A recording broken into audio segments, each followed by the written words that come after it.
All right, to get everyone back into the mood, what happened last time? You guys met Leofric Rador, the High Lord of Highbridge. Then you went to the temple for a little bit. Trey had a bit of a spiritual awakening, if you might say, or the beginning of one. Then you guys went to the castle. You met Walden Waldemar, who hails from, he said, the city of Aurelon. He was there giving a gift to the Lord as an early birthday present.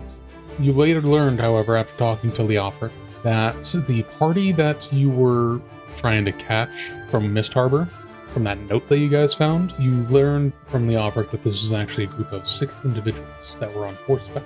So, at the end of the last session, you guys as a group decided you're going to go to Greenfield, try to see which direction they might have gone, if they went further west towards Aurelon, or if they went south towards the city of Kalyria. Maybe got a boat, sail across the infinite abyss. You also spoke with Varric, the dwarf, that he would give you guys some more time to get to Greenfield and possibly come back, give you a couple of days for that.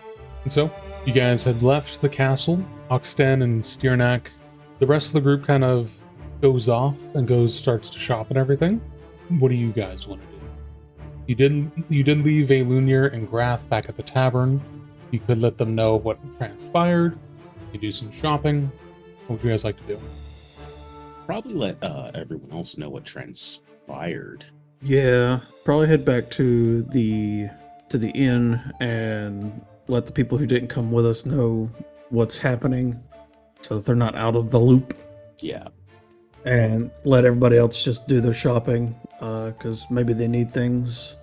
Maybe they're getting stuff for the group, I don't know. But splitting the group right now just seems like a better idea while we're safe and in town. Any shopping I need to do, I'll do on the way out. So you guys make your way back down to the second tier and then the first tier. The town is starting to come more alive now. It's around 11 in the morning. Still not midday yet. A lot of the stores are now fully open. So you see Zerko run off to that little potion store, dealing with an old man. You see Taltu run off at the side of a tailor shop. He kind of follows along with her. You two kind of stick together, though. You two being the actual soldiers of the group. Eventually, you make your way back to the tavern. When you enter, a few patron goers are inside, eating some food, just milling about. The 2 old men in the corner. You see Valunir. Valunir, would you say you'd be seated somewhere at the bar? You just kind of sticking to yourself at the table? What are you doing? He would be off towards the end of the bar, at the bar, but like towards the edge, probably just having a drink and something to eat.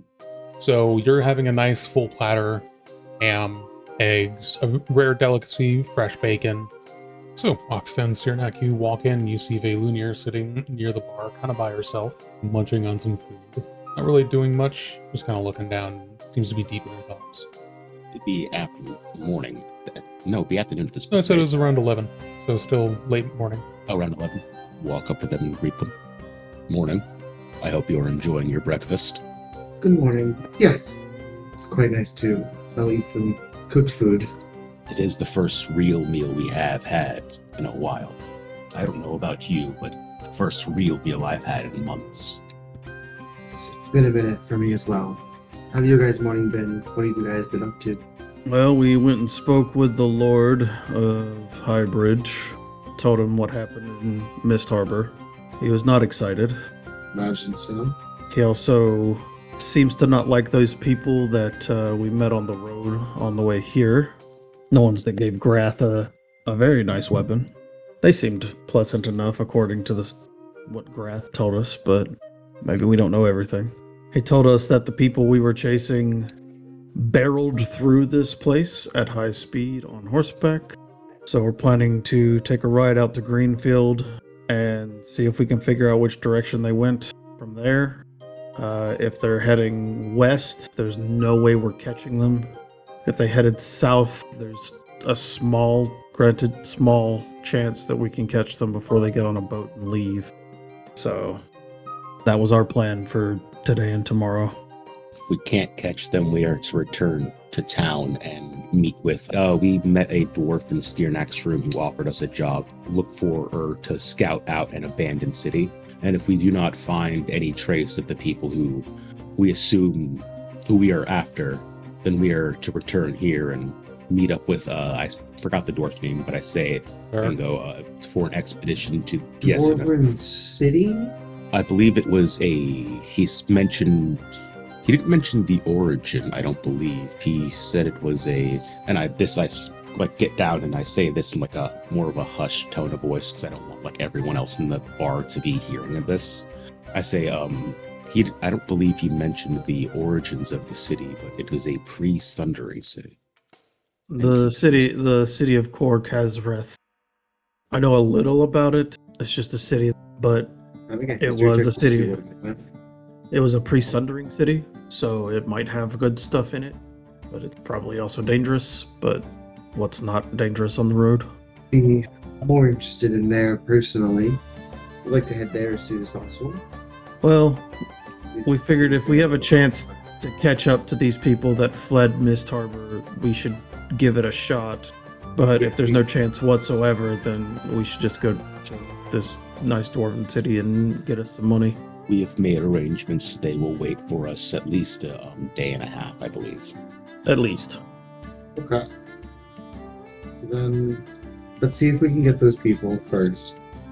But then, that Dwarven City piques my interest a little bit. Mine too. But we also have a duty. Before we lose any more time, Steerneck. is Grath awake? Steerneck, roll me perception really quick. 15. So this will be for two things. One, as you say duty, you hear a small giggle from behind you, deeper into the tavern. And you see a little child kind of watching you guys from behind a table. But as soon as he sees you guys looking at him, he sprints out the front door. Okay. Was I being pickpocketed? But then also, not pickpocketed, you're being listened to. But also with that 15, you hear the still snoring, rumbling of the Never wooden mind. floorboards Grath is above. Not awake. That Boy, is can she why sleep. you sleep. Indeed. Uh, Oh, beds were definitely more comfortable than the ground, so perhaps it's needed. Alright, we'll let her There's sleep. chances of latchers in here, especially on the second floor. Also, I lean in and I whisper to Oxton and Velanir. We were just being listened to. Let's try and keep everything of our plans a little more quiet. I didn't realize we were being watched that closely. Understood. Could it be one of the Lord's men? Well, it was a small child, so I doubt it, but maybe. Children are young. notoriously famous for being really good spies. They go unnoticed in a lot of places. Thinking about this, I am going to be keeping the platinum chips I have very secure in the bottom of my coin purse and just be using my gold until we leave town. Steerneck has no idea what could possibly be having this effect, because he tried to see it and that didn't work out for him. I don't think I know. Guard. I Rear stopped guard. asking questions once I saw the platinum, so plausible deniability, but I'm going to just, use my head here and go, maybe just use my own personal cash until we leave town. Yeah, as far as you're aware, Axton, he just suddenly gave you 5 platinum gold. 5 platinum. Yeah, you don't know I pray where he to got it God. from. He just had it. Balunier has Oxton's no idea idea of why. prayer and faith is very skewed right now. I need to do some shopping and get some minor road items before we leave town. I hope that will not be too much of an inconvenience. No, absolutely not. I did some shopping earlier. Picked up some stuff for we wanted to cook some food, and we did a hunting on the road. Very good. Thank you. I'm gonna look for the tavern keeper and see if I can get some more rations. Yeah, that's fine. As you guys are discussing all this, you wait a few minutes, as Steerneck is buying some extra rations, getting them wrapped up. None of the other party returns yet. It seems everyone is still off exploring the city. They've kind of forgotten about informing the people at the tavern about what happened. So it's really just kind of left up to you three on what you want to do next. Do you want to wait for them? Do you want to go to Greenfield now? Because it's been about 30 minutes and no one showed up. We'll see if we can find them on our way out of town, but we can't wait. I don't really have time to wait. So we see them. If not, then we don't. I might run into them at one of the smithies in town, and then if I do, then I'll just I'll say they have some extra saddles. because this is meant to be a very like military focused town. So yeah, they would have extra saddles. Okay. So you guys make your way out of Highbridge, going along the western road now. Make your way out of a. It's not as well protected as the eastern gatehouse overlooking the bridge because there's really no need to be. But there's a couple of guards there and just kind of wave you guys on through. You guys make your way out into the foothills beyond. There's a large swath of farmland ahead of you first, but you can see near the end of your, like off in the distance, the tree line. You guys make your way out there. Once you hit the tree line, though, you hear birdsong around you. You hear the rustling of leaves, cracking of twigs around you. Standard forest sounds. Nothing to be worried about. You guys get about an hour out from Highbridge. Make it a few miles into the forest. Suddenly up ahead, you hear a piercing scream of a woman. It's thick forest and it comes from around the bend of the road, but you hear a piercing scream of a woman ahead of you. Pull my bow just in case. Going to grab just put my hand kind of on the hilt of my halberd, just in case as well. I'm going to pull my hand crossbow out and say, should we investigate? I think so. We will ride past and see what is happening. Maybe. I don't know. Make it quick, and if it's something we need to step in, but I don't think we should stop and take too much time at all. That sounds fun. That sounds reasonable. All right, can you guys see the map? It said no token. Okay, there we go. I see it now. It's crazy how that was working the entire time. Oh yeah, that's right, YouTube edits. No technical difficulties here. What are technical difficulties? I have no idea what that word even means. You really Well, should. I think that's part of your okay. job description. No, Got anyone here? no. No, All right, as you guys come around the bend, you see what looks to be some wagons to your right, and it looks to be a little campsite set up. You see some white smoke coming from what you can assume to be a campfire, but you don't see anything from the camp yet. You just hear screams coming from it. do we want to take a closer look? Yeah. I can't very well just hear a woman screaming and not do something. So, You must be helpful where possible.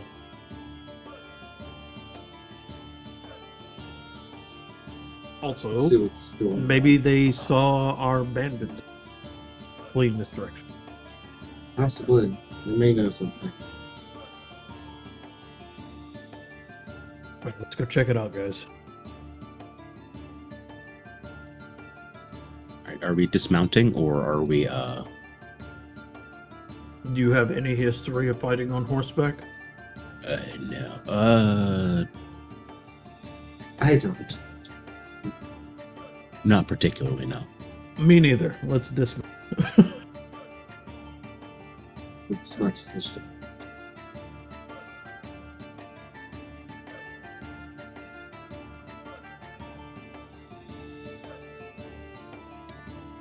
So we'll all get off our mounts, tie them off to a tree, and start walking towards the...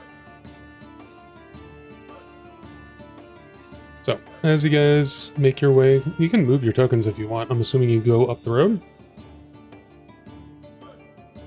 Yeah. I'm gonna try and Yes. I'm gonna try and sneak about this way, just to see if I can get like Roll me stealth. Okay. I was doing that. Oxten, Veilunir, what are you guys doing? I think I'm going to do something similar where I'm going to try and use this tree for cover. Like, if not Yeah, go up I'll go on. stealthily, then just go up in a way where I can use this tree for cover. Are you going up stealthily or Um, not stealthily? Let me roll stealth. We also trying to get up, but on the other side of this tree. Trying to be more hidden than not. But yeah, rolling stuff as well. Yeah, I guess I'm just going to be, if that's not as stealthily as I approach, I'm going to be like crouching down, but kind of like hurriedly getting into cover while like peering around. Oh, you goddamn shadow. Okay, you all managed to feel like you got up pretty stealthily. Baylunir, you go past unnoticed even by Oxten, who jumps when you suddenly appear next to him. As you guys make your way up to the edge of the tree line, you come across a camp, and you can see everything happening within it. That is, you see 3 very large individuals that are stomping around the camp, laughing and pushing around dead bodies. There are 3 bodies that are on the ground, but you also see 2 women that are pushed up against one of the carts in the back, being harried by 2 of the larger individuals.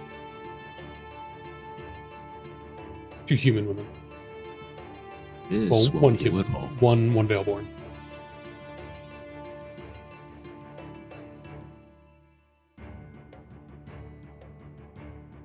Interesting.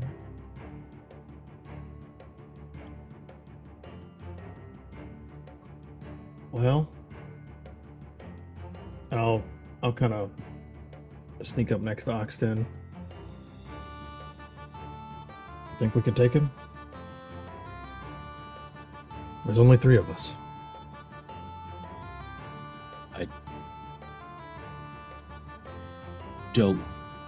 I wouldn't feel good leaving them. How do these guys already look like they've been in a fight? Like these guys already look like they've been pretty scrapped up. One of them has a gash wound in his side of his stomach. Otherwise, the other 2 look unharmed. How about you, Valinir? Think we can take him? It won't be easy, but I think we could. It would not be easy at all. Things in life that are worth doing are never easy. They have not noticed you yet either. Again, 2 of them are focused on the 2 women. You can only guess for why. They haven't done anything to him yet, but they're sizing him up. The one who is injured is currently picking at one of the bodies of what look to be 3 human men laying on the ground. Can't tell if they're alive or dead, but they're all lying. By the size of the encampments, I'm pretty sure we can assume that this was the humanoids encampment, and then these guys just sort of came in. Yes. All right, cool. I say we can probably focus on the injured one, draw the attention of the other 2. I'm assuming this one is the one that looks the most hurt and it's furthest away. We can probably focus him down before they even notice that we're here. Probably. Just a coordinated attack on this one. Yeah. Try to pick them off more one at a time than all 3 at once. Would be easier. Okay. We could fan out afterwards, give them a harder time to pick us off. I think we can do this, yeah. As you get a better look, Stirnak, you can tell from even this distance, they have similar garments. These are your typical Grozari raiders that you dealt with back in Blackbourne Vale occasionally. Okay. Do I know how strong they are? Relatively? What it's going to take one of these guys down? To a typical human man, it takes 2 or 3 to take one down. For a Veilborn, sometimes you can 1v1. Usually it's a 2v1. Be safe. Hmm.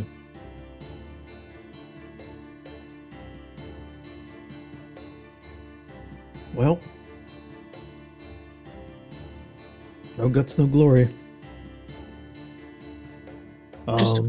We could I could equate this hunting larger beasts on the plain, right? I'd be familiar with hunting larger things. Yes. That could, yeah. We got this. There's Grozari in the south too, so you would know what a Grozari looks like.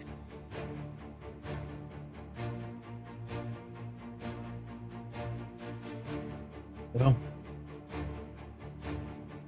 Oh, breathe. All right, let's do this. Who wants to signal our arrival?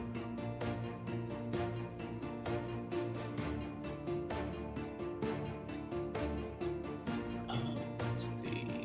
Do I have something I can throw onto this besides a sneak attack? Oh, I don't have sneak attack. I also. If you guys all manage to stealth up, it would take another... Ooh, how far out? Technically you're in range of like a longbow. I think short bow is what, 60? Thankfully, because a sharpshooter, long shots don't impose disadvantage. So, Only close range.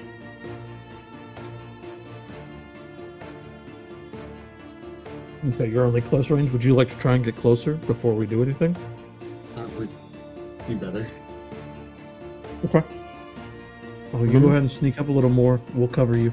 Remember, Ban, your specialty? You are a area denial tank. True.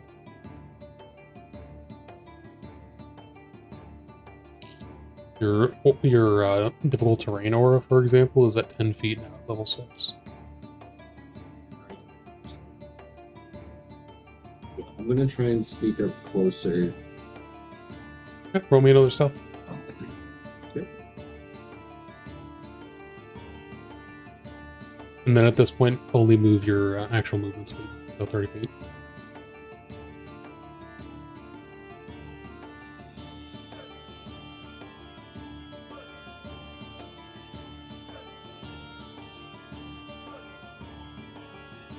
Or no, I'm sorry, Ben. You have a much more because you're a monk. Yeah, you can move 45, so you can move another 25 feet if you want. Steer neck, Oxten, did you guys want to move up anymore, or are you going to stay there? I'm gonna spread out to the tree to my right. Okay, roll me another stealth. Yep. I have a good vantage point where I am.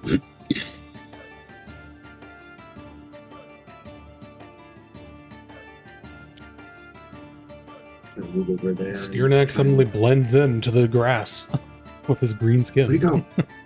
I don't even notice him leave. I'm gonna try and use this tent over here as some cover. Alright. Who's going to take the first shot? You guys currently have surprise, so it'd be at advantage. If I were to use my menacing attack on this one, would he have disadvantage because it's a surprise round or no? What's the I'm still menacing gonna attack use it. again? Menacing attack is when you hit a creature with an attack roll, expend one superiority die. To attempt to frighten the creature, add the superiority die to the damage roll. The target must succeed a wisdom saving throw or have the frighten condition until the end of your next turn. I would say it'd still be stand. Okay, well, I'm Because you still gonna have to throw- hit him with the attack roll, so that's still at advantage. Okay, well, I'm still gonna like throw 3 shots at him with my hand crossbow. Okay, so Oxten's starting the salvo. Steer neck, you want to shoot as well, or do you want to wait? Yeah, I'll shoot as well. Okay, we'll go with Oxten first. Spell.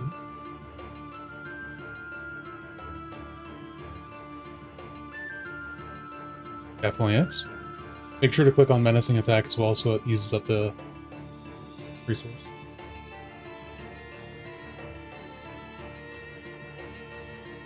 I think my thing might be busted because I haven't used any superiority die. I used a second wind, but it's saying I'm out of resources. Sorry, I got you 1 second.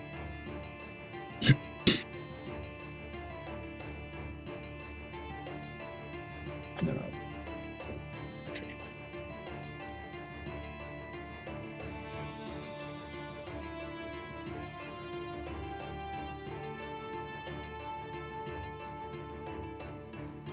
So that'd be 10 plus a d8 at this.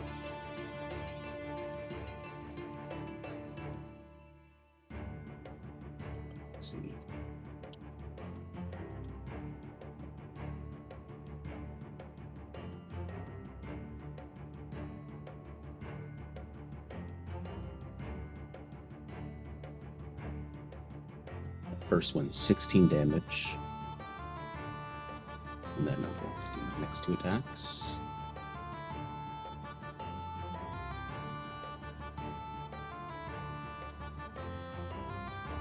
$14. He's doing something. Oh, sorry. 24. I was adjusting your menacing attack. Was that D8 for the menacing attack?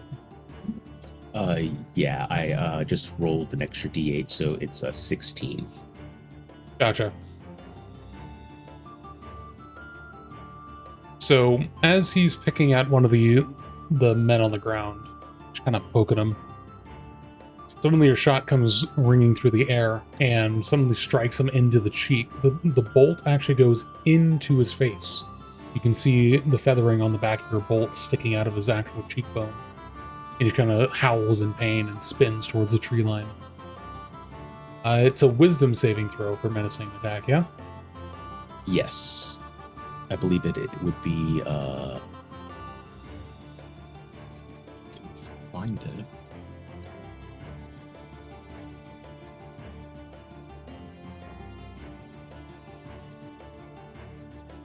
Does an 11 beat it? I don't believe so. Let me see where I can find my DC, because I believe it should be 8 plus proficiency plus dex. Yes. Okay. So So 8 plus proficiency is 11 plus dex is... it is frightened. Okay, yeah, no, it doesn't beat it. And then the other two hits do make it, so roll the damage on those.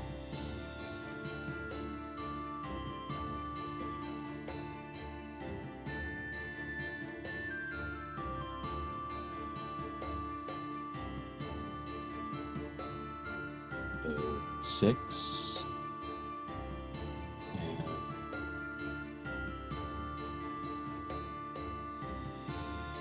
11. So the last one did it, so how do you want to do it? Where are you aiming at? All three are going right. They're just like following the same trajectory, just right into his head. So the first shot goes right into his cheekbone. You see your bolt sticking out from his cheek. The second bolt follows it right into the top of his forehead. You have a pretty thick skull from your knowledge of dealing with large creatures like this. And it embeds itself partly into his skull, but he's still kind of teetering on his feet. But it's the last bolt. It goes right in the middle of him and goes right into his eye. And that's where you just hear a... and he slowly tumbles over onto the ground. Dead.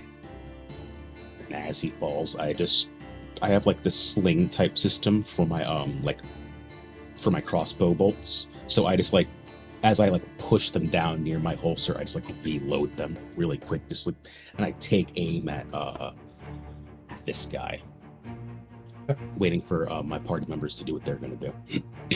Steernack, you're up. All right, well, seeing the first guy go down and my angle, I'm going to aim at the one right here on the left. Okay. I'm going to take my 2 shots. Ooh, excuse me. Is this still with advantage? Yes, it's still surprise round. Okay. First one is... Good thing you had that. Yeah. First 20, and then second one is Jesus a natural Christ. 20. All right, roll your damage. Gink is no longer here to steal up all the luck. Right? Jesus. Roll that normal damage first. That's 12, and then the critical damage is 19. Fuck me. How do you want to do this? My God, man. Oh my. How do you want to do this? Difficult. Well, this is what I said. Grazari Raiders are difficult for basic humans. You guys are level 6. Yeah. Okay. All right. Basically, while his back is turned to me, I'm just gonna shoot 2 arrows, and I'm gonna split the arrow right into his skull, hitting the exact same spot. I feel critical a Robin allows for Hood. something like that. Yeah, the Robin Hood. All right. So you lose 2 arrows quickly after one another. Your first arrow goes flying true, strikes him. Are you going for the middle of the eye? Trying to go right through the eye sockets? Oh, I'm not trying to hit him in the eye. I'm trying to hit him in the back of the head because his back was. Oh, turned back of the to us. head. That's right. I'm sorry. Mhm. So you hit him right at the top of his neck. Right where the skull connects to the spine. Your first arrow rings true, going straight through his head. You can see the glint of the metal arrowhead sticking out to the other side of his head in the morning sun.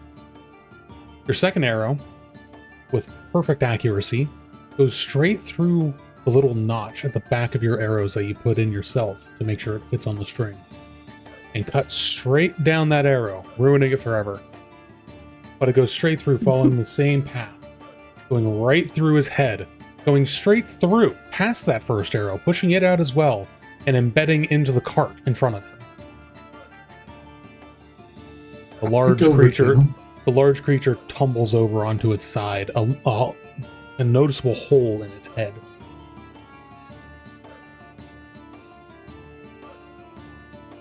Yep. I don't think I can really do anything else other than move.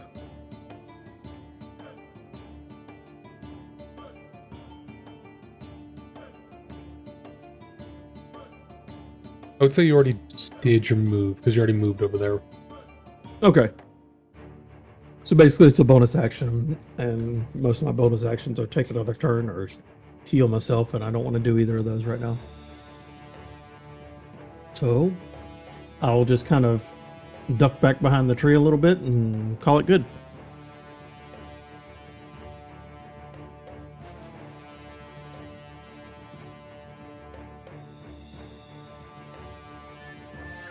And then Vaylunir, you spend your turn moving up there. Do you have any range, like a javelin or anything? No.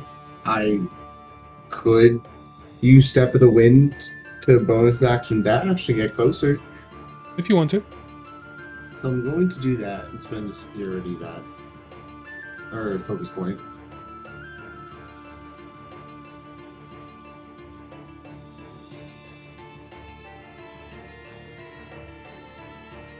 And move all the way up there. Gotcha. So as you move up, and as these 2 fellows drop to the ground dead at the sudden surprise attack, the remaining Rosari turns to you guys with a surprised look on his face. Just, brothers, no. You will pay. And as he says this, he lets out very deep in the chest roar that echoes around the trees around you. A few seconds pass, and you hear another sound, the same sound being picked up from further in the tree line.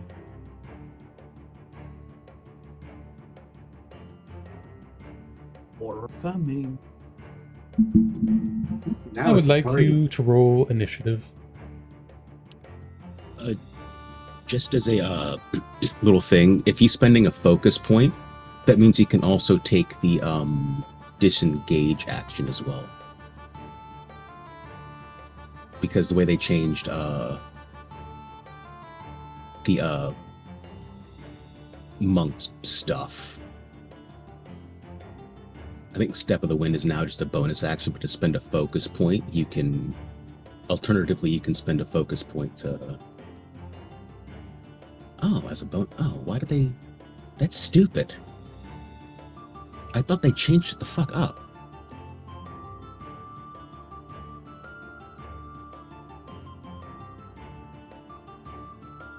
You guys should be able to roll initiative now.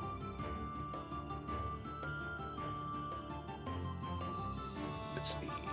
It's trying to give me advantage, and I'm wondering why. Yeah, if it's giving it to you, it's giving it to you. Alright. I'm gonna go plus 0.16. That's so there's no eyes. Gotcha. Where is initiative?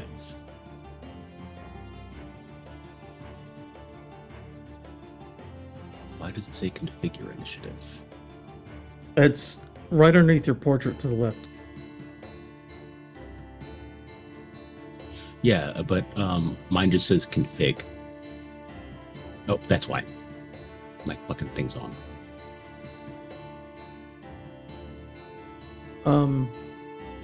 I have the alert feature. Mhm.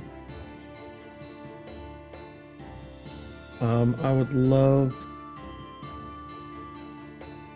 to give my initiative roll to Valenier,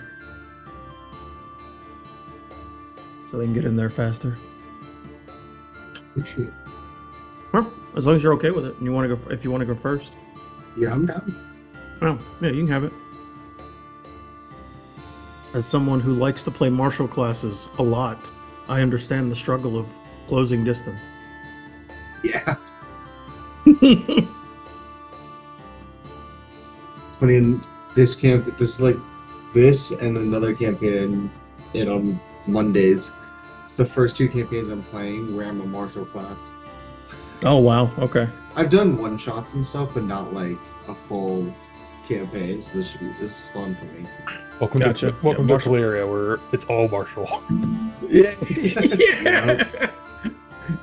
You are martial class, but I want to play a wizard. No, you are martial class. Deal with it.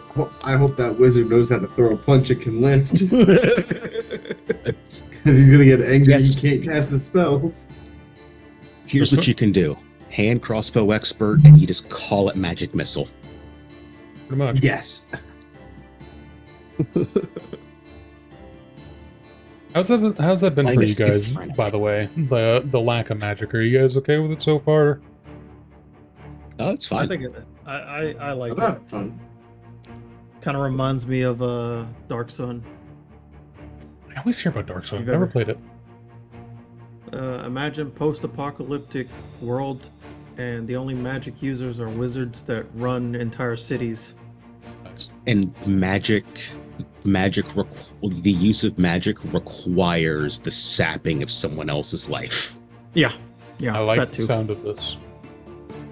Oh, Dark Suns. I can send you like Adeptus Ridiculous. Yeah. They have a little spin-off thing. They did an episode on Dark Sun. I love sword and sorcery so goddamn much. Wait, they did? I didn't see that episode.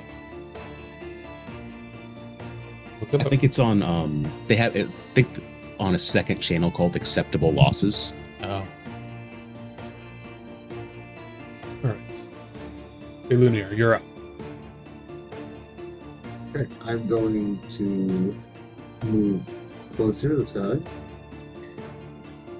Kind of between him and the two women. I'm going to strike him with my halberd. I don't think a 6 is gonna hit. So, you guys see Veilunir come running up. You know, seeing you two take down two Grozari by yourselves, Veilunir was feeling a little pressured. So that she can hold her own too. She ran up to protect the two women and goes to swing her halberd at this Grozari's ankle, but instead hits the dirt and then the log, and her halberd gets stuck in the log for a second and she has to pull it out with a yank. This Grozari just kind of looks down at you and just I'll enjoy you first. Try and recover and swing it back up because I have extra attack. Good. So you don't have to click on the weapon twice. It's in the chat box. Right. No. I think halberds are just cursed this entire campaign. Nobody can hit with them. So you yank your halberd out from the ground. You go to swing at him again, And he just lifts one of his large hands and just grabs it just below the head on the wooden haft. You'll have to do better than that, little one. And just pushes your halberd away. I'm gonna use another focus point to use patient defense. Not flurry of blows, patient defense. I love it. 2 haven't hit, so fucking I'm gonna stand there and just try and dodge.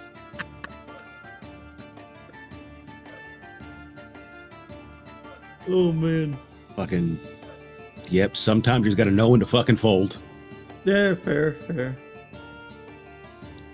That's gonna be it. You're doing great. Good job. You're doing wonderful. You're holding their attention. That's Yeah. that's the point. Right, guys? Yeah, doing great. Don't worry about it. She just looks behind, hoping you get 2 thumbs up. You don't even see the two of them. He's staring at, giving a thumbs up. Steernak's stealth was so good that you can't even see his green thumb blended in with the environment. No. Steernak, you're up. Yes, distract them. Roll me perception. Okay.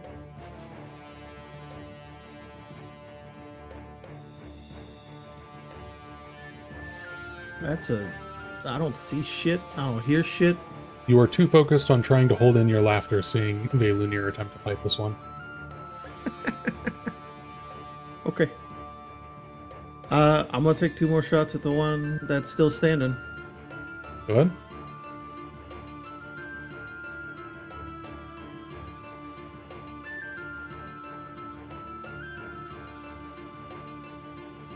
And then That 3 was looking mighty tempting. he was trying. Okay, both hit. All right. I almost accidentally hit the critical. And so yeah, 20 damage total.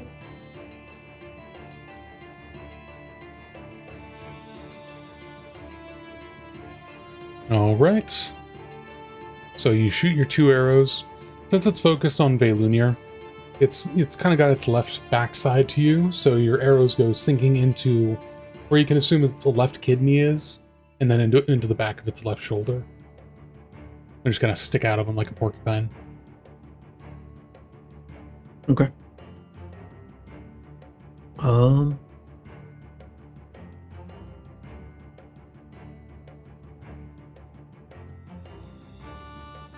Okay. Yeah, I'm gonna hold off. Okay. I will hold my position and I guess I'll use my bonus action to yell at the ladies to get out of there. You do that as a free act. Okay, yeah, just get out of there! Who said that? Doesn't matter, get the hell out of there!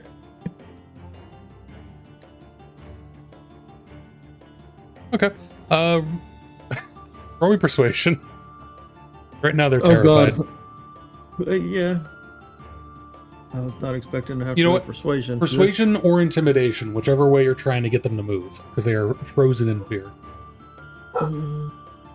Well, Wednesday, no. let's just for the giggles, let's roll intimidation because they're both plus zeros. That's a 4. Your words go Please on don't deaf fear me. ears.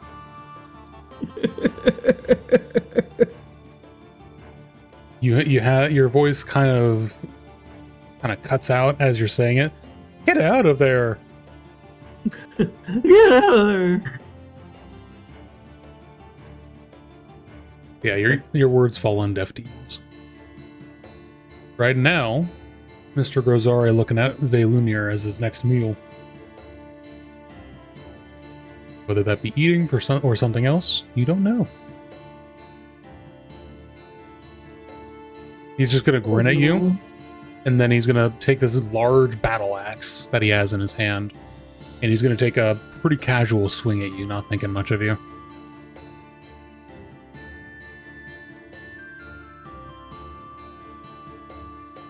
Would it not be at disadvantage, sir?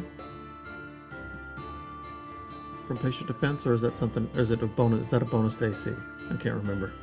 I thought it was a bonus to AC. Is it a bonus to AC? No, I'm double checking. Yeah.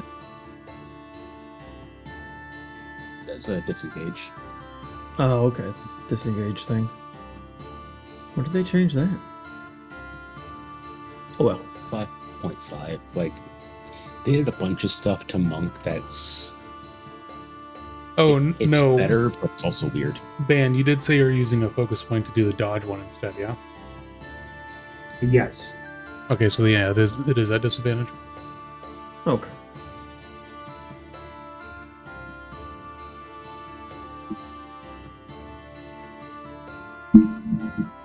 Did it help? Did it hurt? We will never know. It was pretty much the same thing. What's your AC? 21. So he gets a little overconfident with himself, and he takes a swing, and you manage to easily duck it. His swing goes wide, actually catching one of the barrels that's sitting on top of the cart and sending it flying to the right. Fast as I one. guess we're dancing now. This happened session 1 too. Where I If you just kept recall. missing. Yeah. Yeah. But hey, I kept them focused on me for the most part.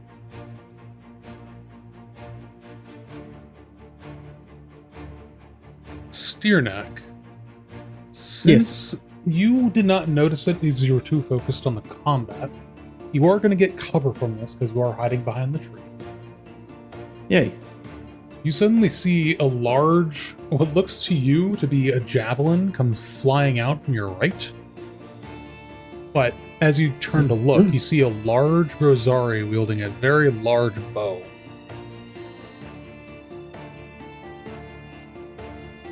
He's shooting at you. Yes. Mother. Guessing a 10 doesn't hit. No, it does not. Okay. So yeah, to him it's an arrow. To you, it's like a big, almost like a spear. It just embeds itself into the wood above your head. Whoa, go! Oh, Jesus! Hide behind the tree a little more, best I can.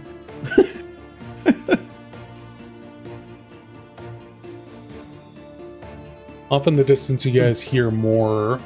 It's almost like a bugle in the sense, where it's like deep in the chest. You hear more of these coming out from the distance.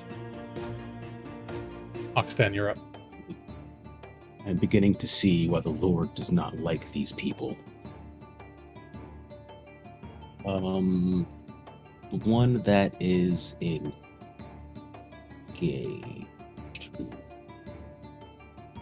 I'm gonna go for him with a hand crossbow bolt, and if it hits,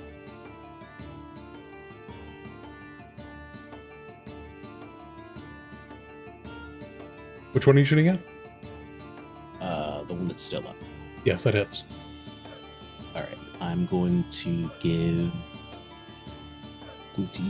a superiority die to use a maneuvering attack. I'm assuming. Just take it off of the Which one uses is- for menacing attacks, so that would be 2 now. I'll do it for you. Okay. So you can expect one superiority die to maneuver one of your comrades into another position. Okay. Which one of these two looks more hurt? You can't tell from this distance. Both are roughed up, but you can't tell anything from it so far away. I am going to give.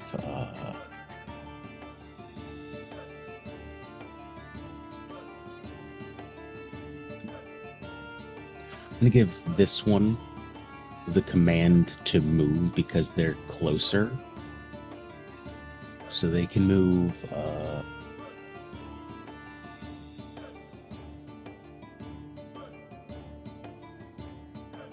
They can use the reaction to move half its speed without provoking an opportunity attack. Smart. Which way are you having to move? Closer to the tree line. I'm just gonna tell them run into the trees. Okay.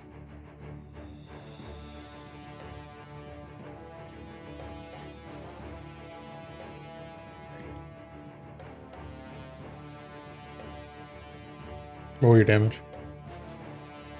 Yeah, thank you. It's 5.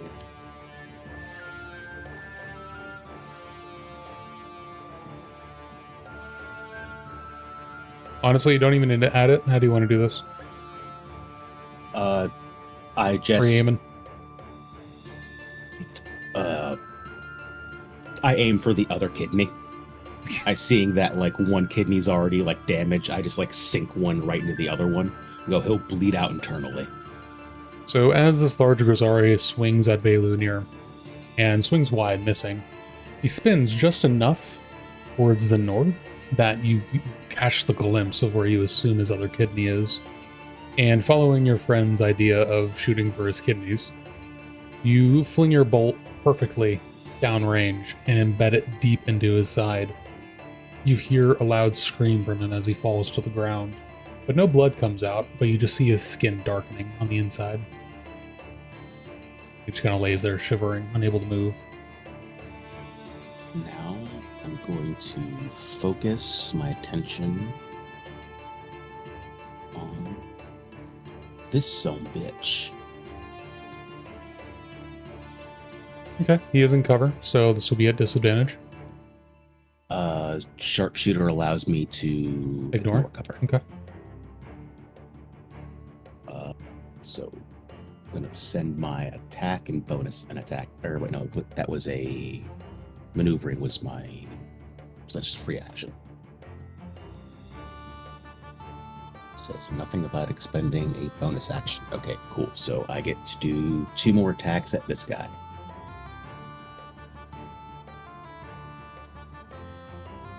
Nat 20.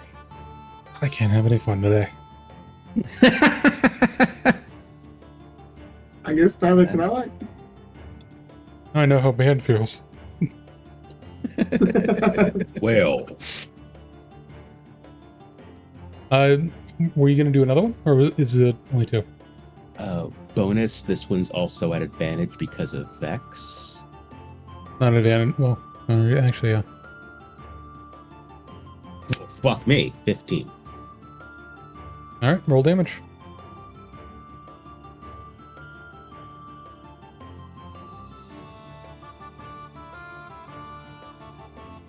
So total of 21. So Oxten, you go Everything I'm shooting. saying.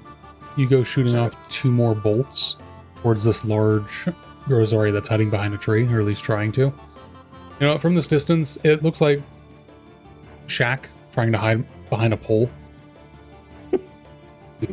And so you hit him in the large bulbous part of his stomach. It doesn't really affect him though, because he's really fat. But he's gonna kind of growl at you from behind the tree. Growl back. Is that it for your turn? Not gonna move or anything? I think I'm going to 65 feet. I have 45 feet of movement.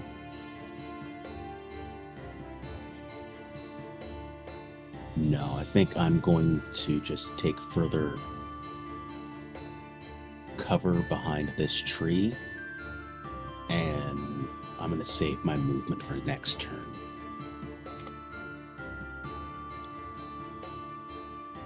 But that is my turn, so yeah. Okay. So as you're shooting at this one, you guys are having a little shooting contest with this one. 2 more large Gozari come bounding out of the trees to the left of it towards you guys.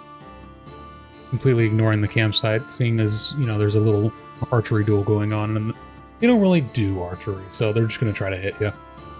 So these both are going to dash across the grass towards you guys. One is going to be able to reach you, Stirnak, the other is going to get pretty close. But he used his action to do a dash, so they're not going to attack you. He's just going to come sprinting up towards you. That's not fucking terrifying or not at all. Again, just Shaq moving full tilt. Running his fastest 40. All right, Velunia, you're up. Okay. Upon seeing these guys come out of the woods, I'm going to move close as I can, and then dash as a bonus action because we stuck in the wind. That's 35 there, sorry. 25, and then come up to him and hit him with my halberd. You got this, I believe. Yeah.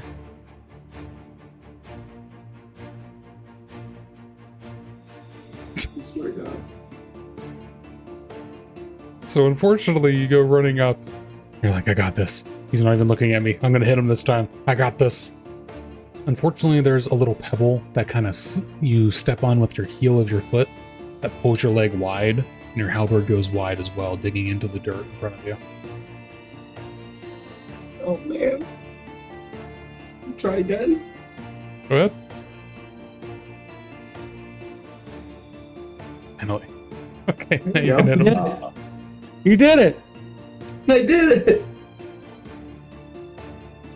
Oh, that would have been so funny if you just got one. Oh, you rolled for a critical hit. That wasn't a critical hit. Oh, my bad. Let me fix that. Ah! Keep hitting the wrong button. This is...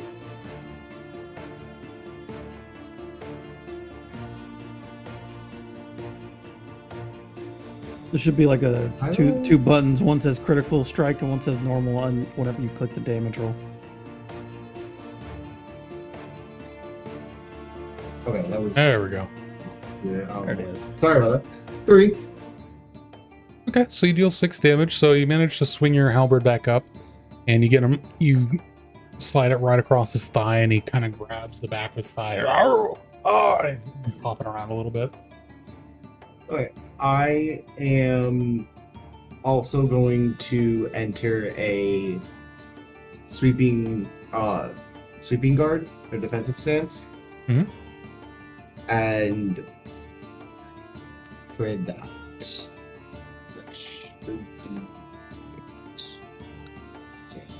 yeah.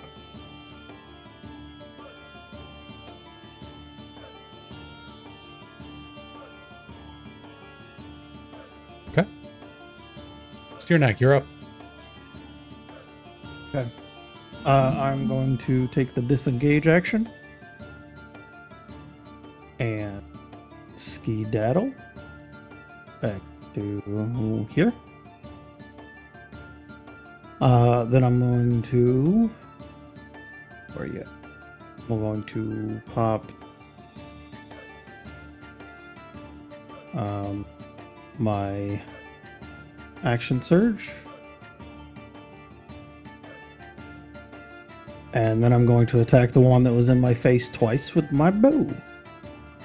All right, go ahead.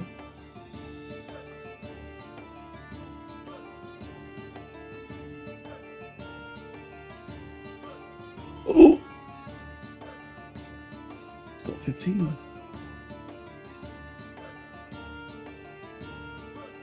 I did not mean to hit that twice, but I did. That's fine. Both hit. Or your damage. Okay.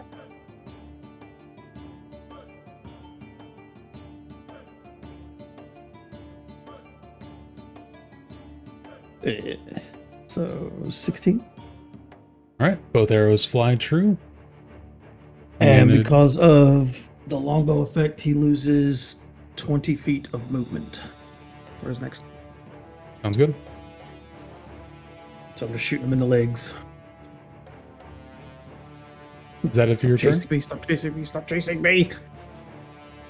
Yeah, that was all my movement, my bonus action, and my action, so. Okay, I just want to make sure. Yep. So this one kind of almost falls to his knees. He has to hold onto the tree with one hand to steady himself as he takes arrows to both of his knees. Oh yeah. Now, the one with the large bow, seeing that now you have gotten out of cover, going to move up, and is going to be taking more shots at Steerneck.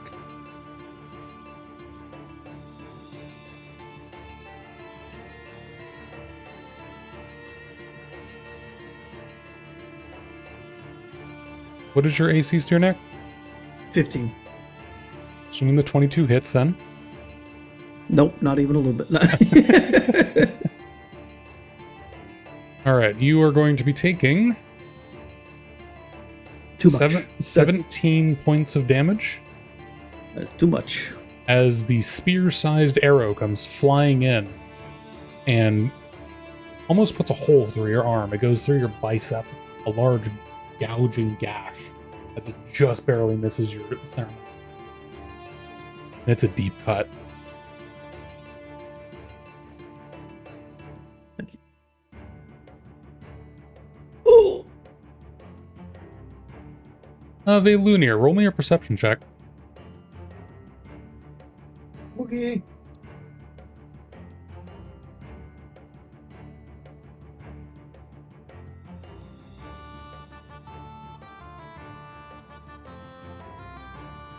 Oh, So you don't see it in time to shout a warning or to do much of anything.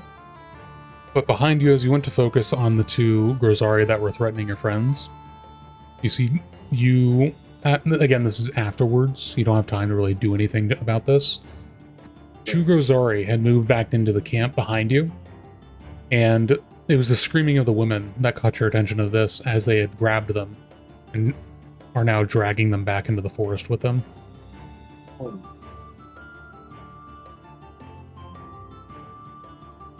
Dead ones.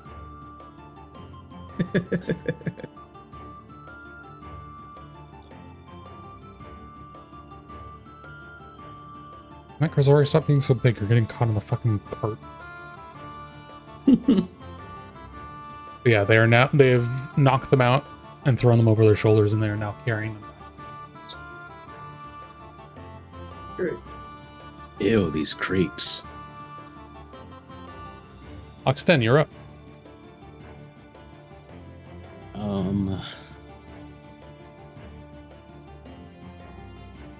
I think I gotta attack the bow dude. Like, worst comes to worst, we can track these.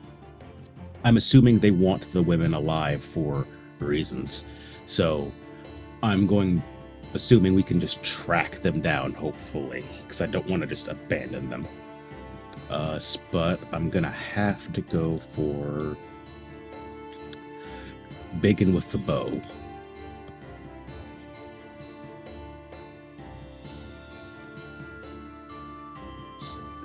Attack. Definitely hits. 19. Alright, I'm going to do my other. Let's see. This one is with advantage because of Vex. 20. Definitely hits. And I'm going to do the damage first before I send my bonus action attack. 7 and 6, so 13. Okay. And if that doesn't do it, then Does not do it. this.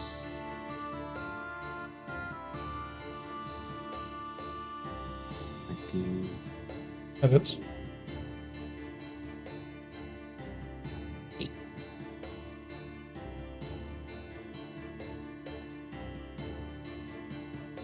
I just sent 3 crossbow bolts, hand crossbow bolts, into that guy. And you know what? I'm going to make that last one. I'm just going to click the menacing. And I'm just going to use a maneuvering attack, and I'm going to tell Steerneck to get into cover.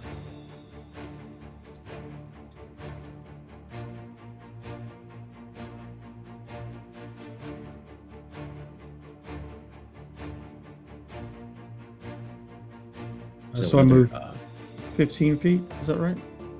Yeah, half your. You can use your reaction to move half your distance. No, we'll do that.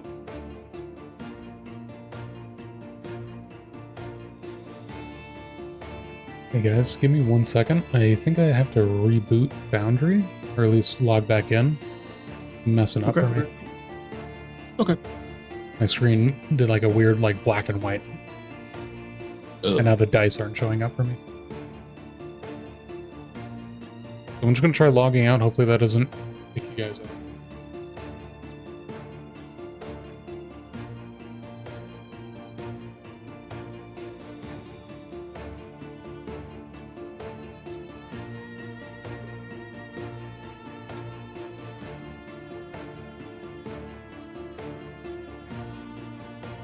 Okay, there we go. Now it's working for me. Sorry about that. Oh, good. Okay, so I applied all the damage to Mr. Launcher. He is still standing there. He has arrows and bolts sticking out of him like a porcupine, but he is still standing. He is looking at you pretty angrily.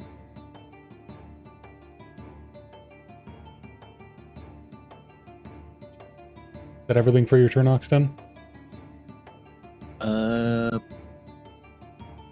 Yep, because I used my bonus action attack. Yeah. So it is now the Grozari that is dealing with Velunir. He's going to turn towards you, and he's going to swing a large battle axe at you.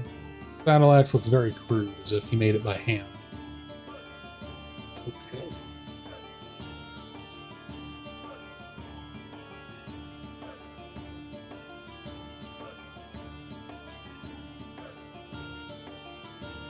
I'm assuming an 8 doesn't hit. No. That's what I thought. So yeah, he takes his large swing. He feels the swing at his back. And he does a large, like, 360 swing with his battle axe to try to hit you. But all he ends up doing is embedding his axe into the tree itself. And he gets stuck there for a few seconds. He has to kick it out with his leg. Alrighty. The other one, feeling it, one hand to his leg, he knows he's not going to be able to make it to you guys at the far tree. So he's going to turn and see his friend having trouble with this little elven woman. And upon realizing, woman, he's going to go after Velunir as well. I have a maneuvering attack ready for you. Don't worry. It's my last one. You can get the fuck out of there. That's the creepiest statement I've heard all goddamn campaign. I don't want to do this. I don't need you. That is a critical hit. Oh no. So Silvery barbs. No. Sorry.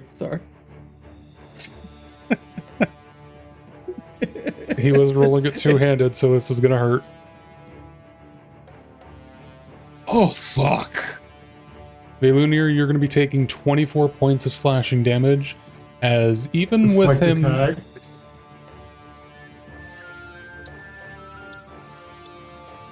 A lightning bolt for interrupting. That's great. What does deflecting attacks do? It allows me to reduce the damage Sure. as a Okay. reaction Go ahead. equal to 1d10 plus your dex mod and monk level. All right.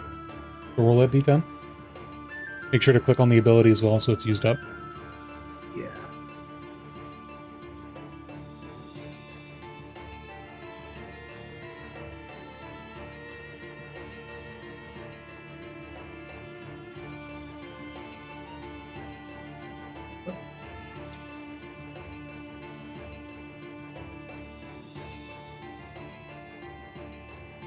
Very about one. Just roll a d10.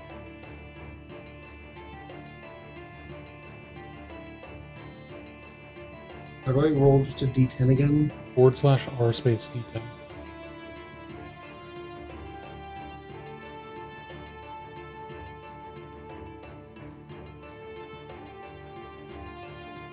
Okay, so that's 2 plus what? dex mods, so that's 3, 5, 11. Okay, so A 6. I already did the math. You're good. So you get 11 hit points back. In total, you took 13 points of damage. I did all that for you really quick. Okay, so you manage to divert this large battle axe as it comes swinging down. He goes for an overhead strike, and you manage to push it out of the way from cutting straight into your torso. Instead, this rough, crude blade drags along your arm, down to your leg, cutting into not just the skin and cutting into the muscle itself. And blood starts pouring from both your arm and your leg in 2 deep gashes.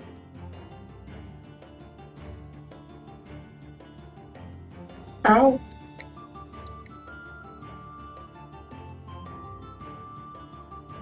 And the other one standing next to him is gonna hit him with the butt of his weapon. Come, we want her alive.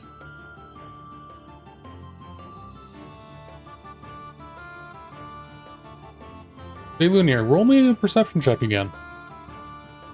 Okay.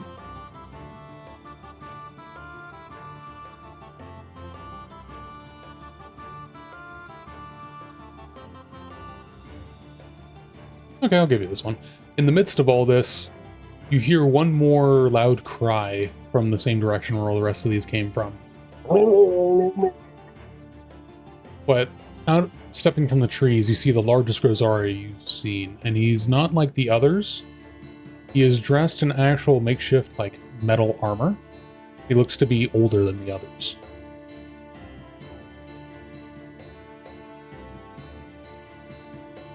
Time to relay this.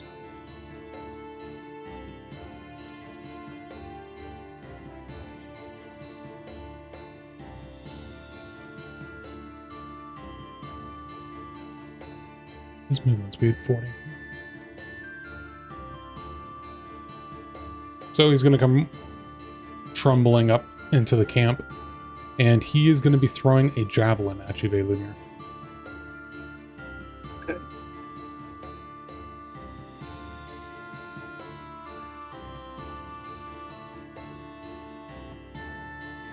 Jesus Christ. Is a 25 hit? Yeah. He rolled a 19. That was very close. My apologies.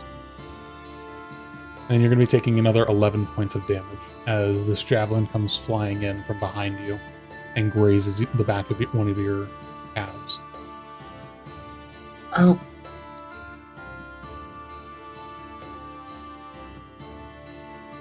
Hey, Ludier, you're up. Alrighty. On seeing all of this, I'm going to use Step the Wind again, and we'll just Patient Defense to disengage and use a focus point so I could dodge and get out of there.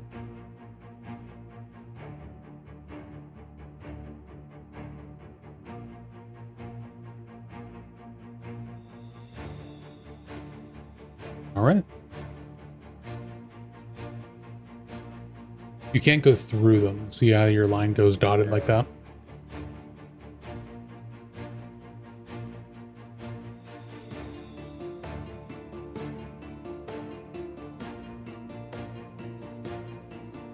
So if we do something else here.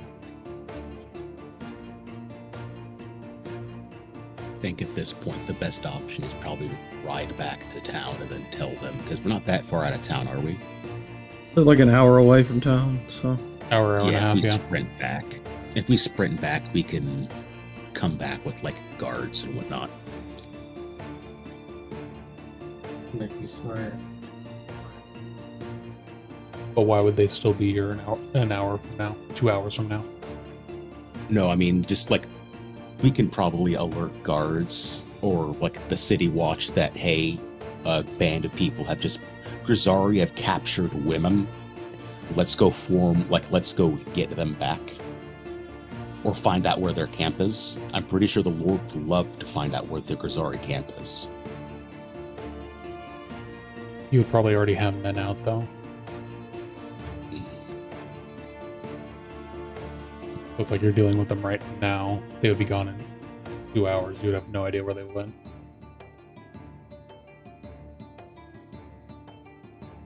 Would they be able to cover up their tracks, though? You don't know. They haven't been found yet.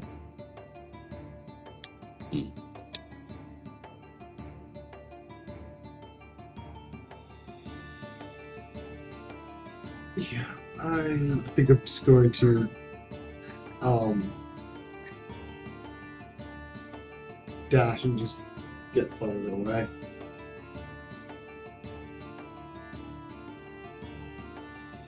Okay. Can we get behind the tree with everybody? The tree of protection.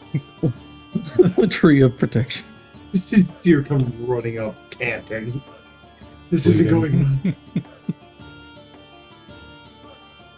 That's gonna be the end of my turn. You're next. First time You're I up. tried to genuinely altruistic. So first thing I'm gonna do is I'm going to second wind real quick. Why, you're fine. You're not even injured. It's but a flesh wound. Okay. I got the healing for you. Okay, I appreciate it. Besides, Oxton hasn't even been hurt yet. Guys are Yeah, doing I fine. think we can actually take these guys. It's just gonna. Yeah. We gotta be careful about how we do it. Technically, I've actually gained health from the kills. I'm gonna look at the two and be like, I'm gonna slow down the two closest to us. You two try and take care of the ones furthest away, or whatever. Kill whichever one you can. I'll try. And so, I'm gonna focus on big boy.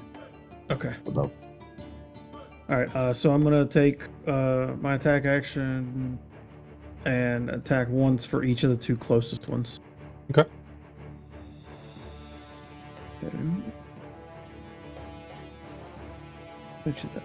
I will say, looking at them, the one on the right looks a lot more injured than the one on the left. I'll shoot him first then. Let's see. Shooting the one on the right with this one. Oh, so close to it. Yeah. And then I'll just roll damage for it real quick.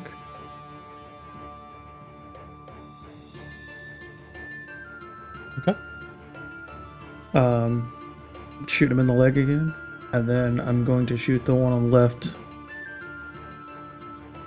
with this one.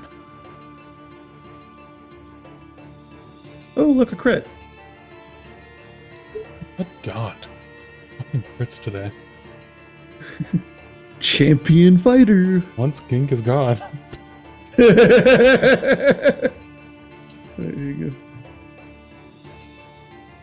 And that'll be 15. And each of them will lose 10 feet of movement speed. Okay, they are both looking extremely battered. They're both kind of wavering, kind of looking at each other. You fighting? Not worth. Me? And then I will use my 30 feet of movement to go over here.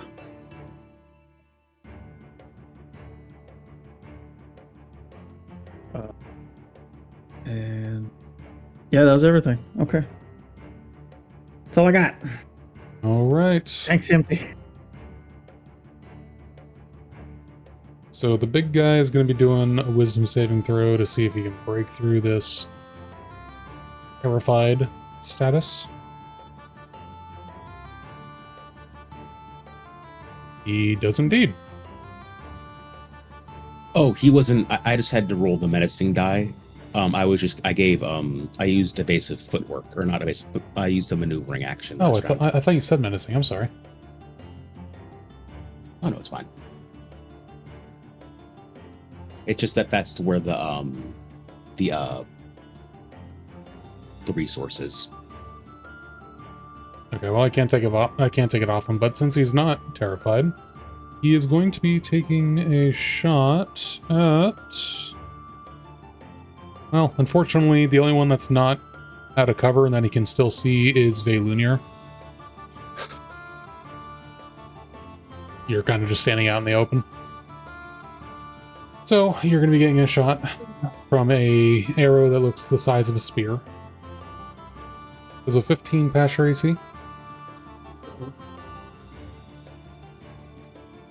Alright, so you see an arrow loose from this large Rosari, and as this arrow whizzes by your ear, literally it pushes your hair, it's that close. It takes a good second for the wood of the arrow to pass you. It's about the length of a spear to you. But upon missing, not worth. Go back. The archer is going to call, and you see him slink back into the forest. Oh my. The two that are dragging the women off, they are going to keep dragging them. And you guys end up losing sight of them as they get dragged off, carried off. Towards the west. Oxten, you're up. I am just looking for something real quick. I am just want to make sure that the god that I am spurning is Calvor, correct? That's The elder god of death. Typically you spurned all of the gods, but Calvor in particular, yes.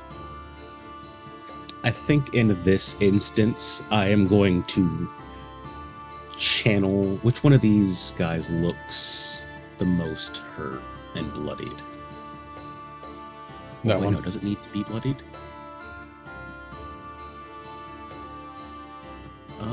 Okay, then I'm going to shoot him. And I'm going to use, I'm going to burn Calvor and say, I have found a new god to worship. And, yeah, I'm going to roll these two attacks. Let's see. Crossbow.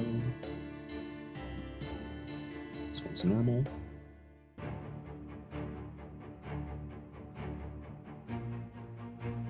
So that is 24. 6 plus, so 18 points of damage.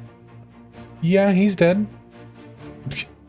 A necrotic bolt just pierces him right in the neck, and I say, no running, like from a deep guttural place. And then I attack the other one. Yeah, he turned to run. We must flee back to camp.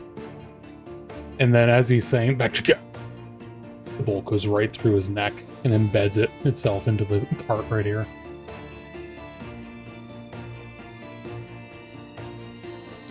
Go to attack the other one. That it? And then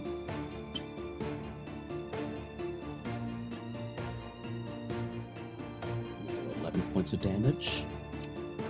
Unfortunately, as this one turns to look at his fallen friend, he doesn't even see your bolt coming, and it goes straight through the back of his back, up in his middle torso,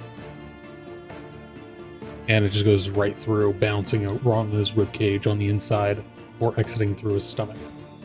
He just gurgles and slumps down. Before I use my bonus action, I'm going to move 35 feet up. Actually, I'm going to move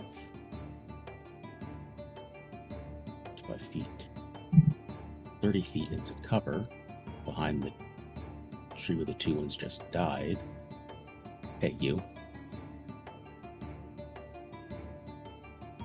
And I'm going to action surge. I'm going to attack this guy.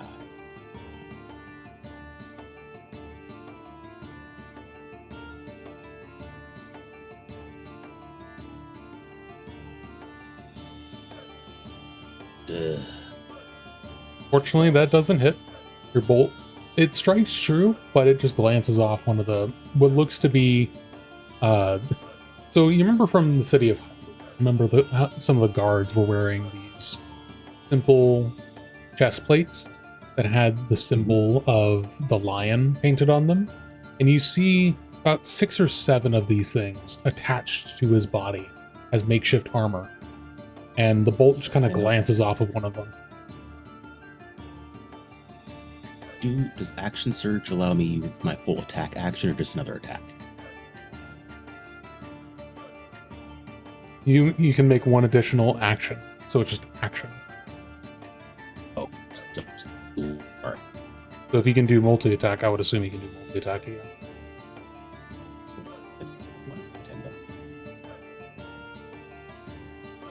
Hey. You there, Trey? Oh. No. He's dying. Yeah, okay, I thought it was just me. Hold on, let me leave. Oh, let me it- leave. No, it you're back. You're good. it sounds better now. All right. Yeah. No. Sorry, my internet just decided to like drop kick me for a second. I'm going to. Yeah, no, Make another it's attack. it's a full action, so you can do whatever your action entails. Okay. There we go. I just got kicked from fucking. So 25. That one. Yep, that definitely hits. Must come on. Hooray. Let me see my dice roll. 10. All right, so your second bolt, it manages to find under, like in between a couple of these salvage breastplates, and it sinks in. But you can tell that this creature's skin is very thick, and your bolt doesn't go all the way in. More so a small scratch. I'm gonna have to reload. That was your turn, though, right? Yeah, that was my turn. My movement, my bonus action, my action. There we go. That's it. All right. Seeing how most of his little pack have left or died, he's gonna survey the battlefield for a second. Not even worried about the bolt that was just tossed into him. He's gonna... He looks down at his javelin. He has a few extra left. Then at you guys. But then he's just going to turn and run. He's going to do a full action dash. Back into the tree line.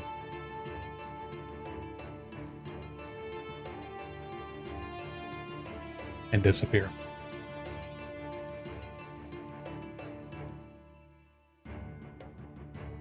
And as far as you can tell, that's the combat. Takes a few minutes as you guys kind of watch, but it seems this pack of raiders has fled,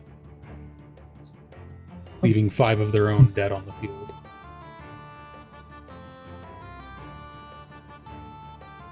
Stiernak just is like bent over, hands on knees, panting. Jesus Christ. This is so much different than fighting on top of the walls. Lunir is going to be leaning up against a tree, checking out to see if taking a health potion. I am going to run up to this guy and I'm going to start searching. I'm going to like run his pockets and I'm going to like look for any identifiable marker to see like who these guys were and what they were doing and if they're even still breathing. Like I'm going to run up and do like a quick check. As you run up to the first man,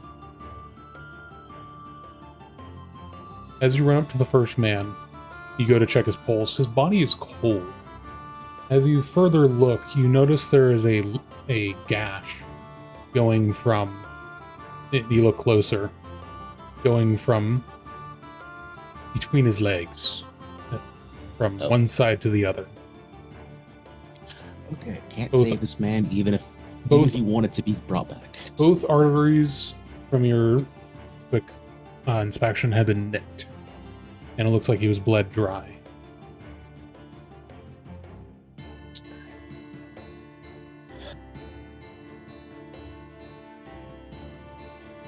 Then I begin looking for identifiable markers to see who he was, what he was doing, and I do that for all of them.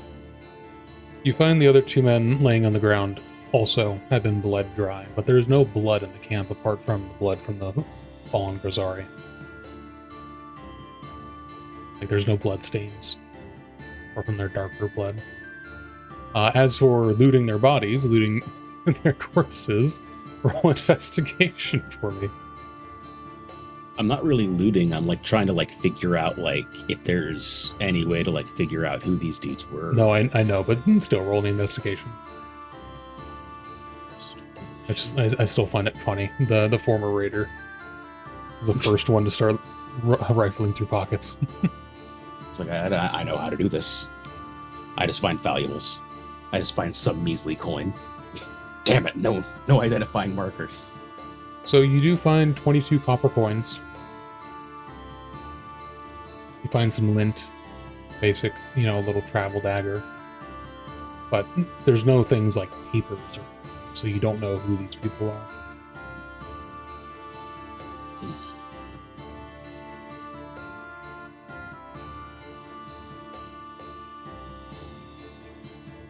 Steerneck, I saw that you went up there too. Did you want to search as well?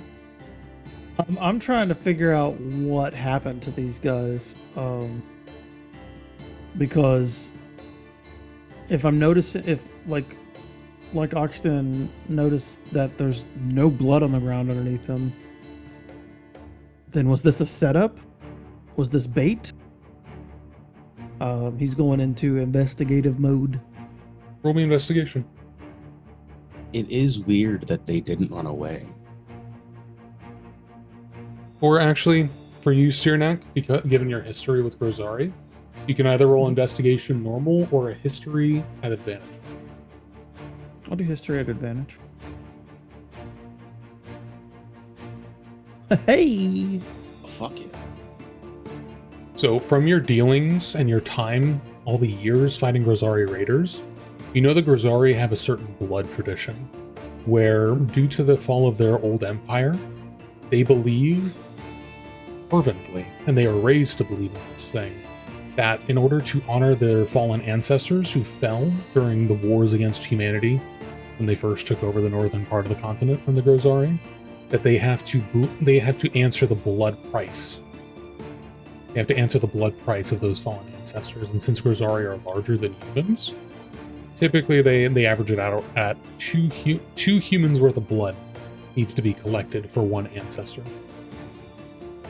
And so given your history with them, that raiders actively not only go for materials, most times they even leave materials. They're not there for supplies. These are going for humans and human-like folk, like Veilborn. And they go to capture them, and if they can't take them back to their camps to do it properly, they will bleed them there as a little semi-ritual. Okay. So this was a blood sacrifice ritual that they were performing with these three dudes. And then, not to speculate, but we kind of know what they're going to try and do with the two women. They just left. Do you think we can track them? We can try. Sternak's going to go up here. Can't. Basically going to come up here where they disappeared at. So I will say again from your history, Okay. It's humans. They don't care a man from woman.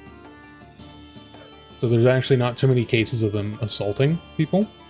There's most, like 9 out of 10 cases, it's just straight bleeding. Gotcha. This one with advantage or normal? Are you trying to look for history tracks? check. Oh, yeah. This would just be normal. Okay, so it's a investigation? Yeah, or perception, whichever's higher.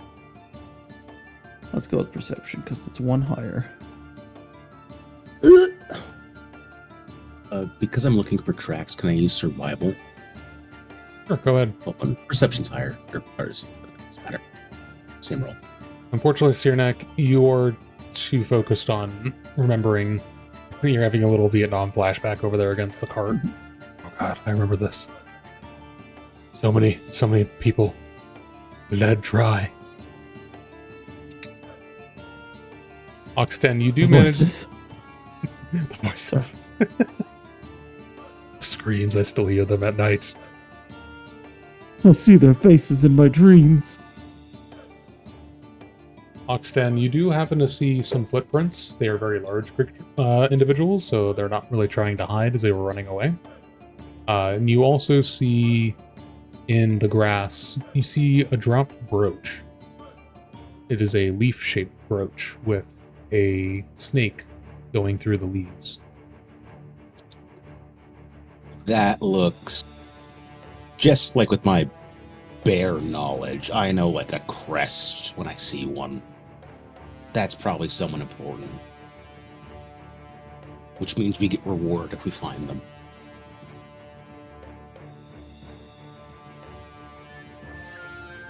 You tell the others what you found? Oh, yes. No, I point this out. I say footsteps, and also, does anybody recognize this symbol? Because I would assume I wouldn't. I would just recognize it as something important. You can roll me a history check at disadvantage if you'd like, Axton. Steernack, you can roll it at a Baylunier, you can roll a normal history check if you'd like. Okay. With disadvantage, I'll roll. Let's do it. Even with it, I'll roll it 2 natural 20s. Yeah. Just the 1 in 400. The Steernack, it's kind of at the back of your mind. It's like, what was that? I remember it was one of them. I was never good at this class. Oxten and Each kept Vaylun. up to him. Oxten and especially Vaylunier. Vaylunier, because you come from a land of learning, unlike the barbarians to the north. Remember episode 1, making fun of Aldemir for not knowing how to read. With your high and mighty learning, you know about some of the different noble houses of Arelon since you were going to be traveling it. You were preparing ahead of time.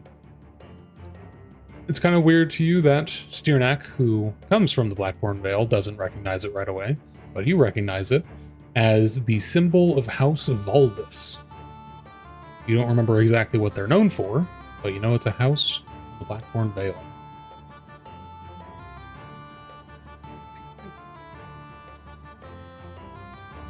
Gonna relay that over. It is a house. I don't quite know why they're known, but could get us some money if we need to. So Steernack, when he says the House Valdis, that is like Valeborn house of nobility. They are the house that runs all Valeborn, like tribal antics. They're the ones who run the Rangers. I dip my hand in like some of these guys' blood to see if that'll give me like a firmer scent that I can track onto and just go, okay, so we're going after them right now. Yeah. I assume so. They are. If any of them are actually from the Great House, then we can't just leave them to the raiders.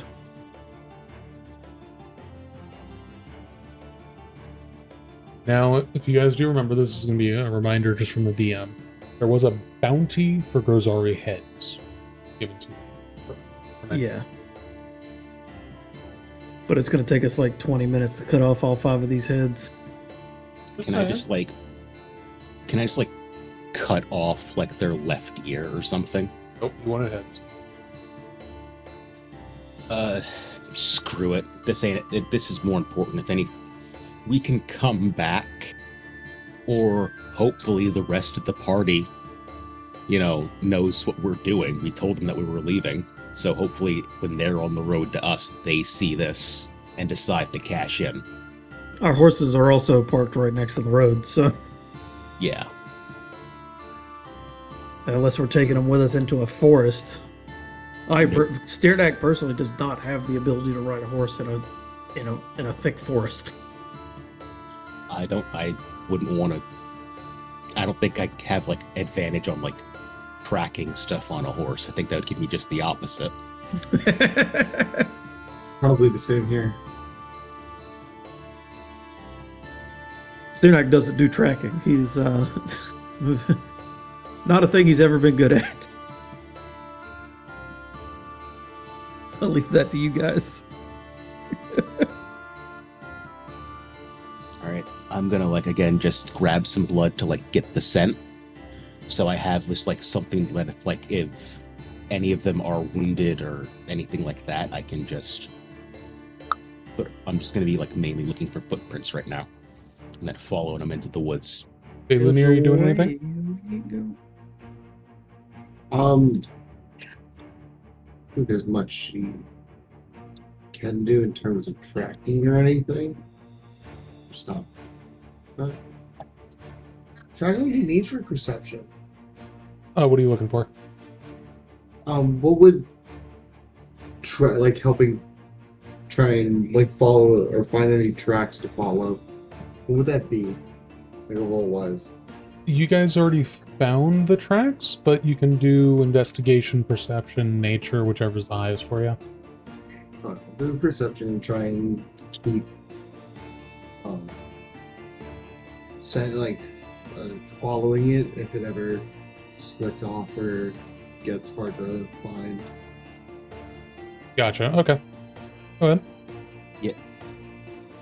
If worst comes to worst, I'm thinking we track them all, like we keep a good distance behind them.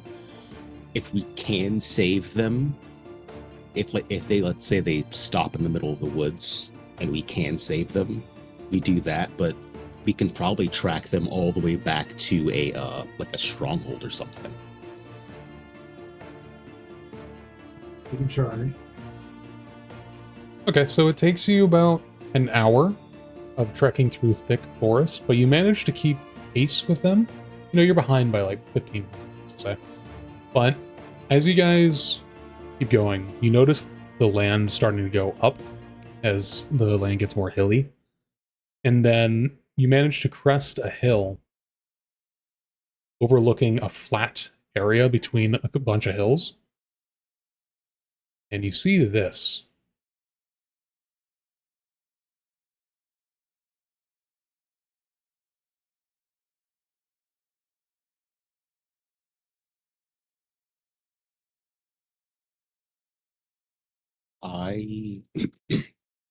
You see a large war camp with, from what you can see, multiple of those archer Grozari manning the walls, just patrolling.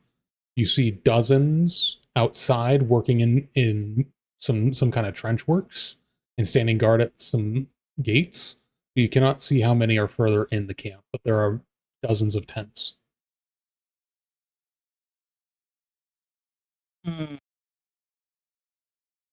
This is too big for us. As we were, Oh my. I'm sorry, what?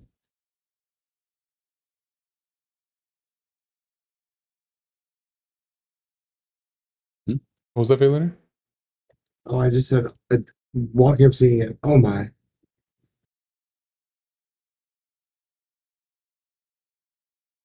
Was looking at it. Sorry, what? I was sorry. I wasn't. Inside thoughts became outside thoughts on accident.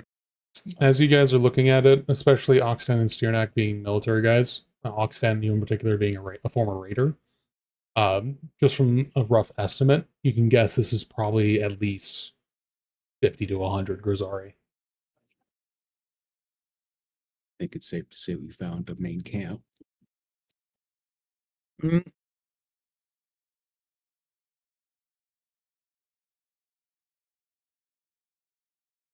Leaving? Yes, leaving. As we were heading up here, I marked the trail like on a map that I have. I marked this spot, and I assume we just have to either head to Greenhorn or sorry, I forgot the name. Greenfield. Greenhorn. Greenhorn. We head to Greenfield and either tell people there or we head back to town. and tell the Lord that we found a Grisari camp. High Bridge is closer.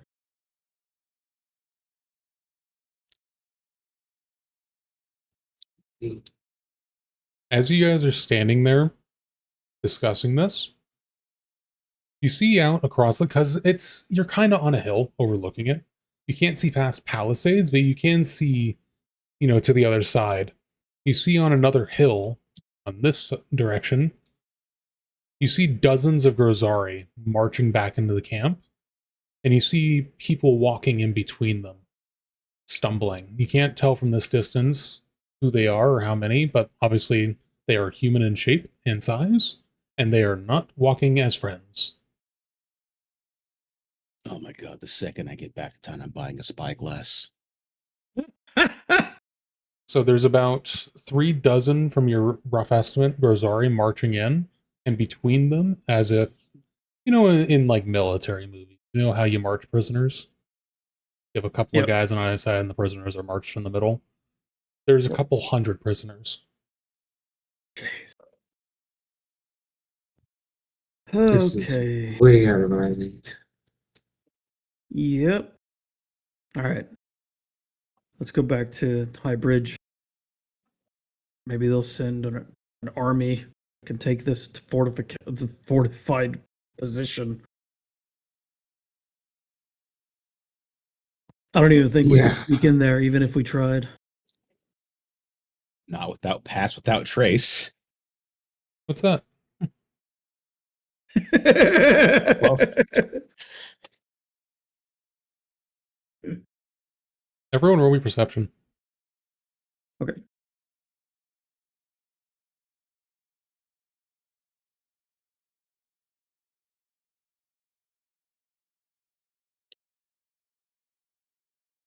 One, 3, 5. Good job, guys. Look at us go. As you guys are sitting here watching and everything, you don't notice it until they're about 50 feet away from you. They haven't noticed you just yet. You manage to just barely catch them in time. You catch the smell first as the wind pushes towards you guys. Very thick stench fills your guys' nose. And Oxten, since you're kind of closest, you can peek your head over, and you notice a small patrol moving towards you guys. Not as if they had spotted you. It's just a typical patrol going around an encampment. And you see one of those large Grozari that have like chest plates, like a scavenged armor on their body, along with 4 of the more standard, less armored ones, to be like typical raiders. But then you also see, I don't have a token for it yet. You see them at the front, like holding them back. You see 2 large. They look like wolves, but they look like a wolf and a bear had a kid. It looks nasty, vicious. It's large, it's thick and muscled.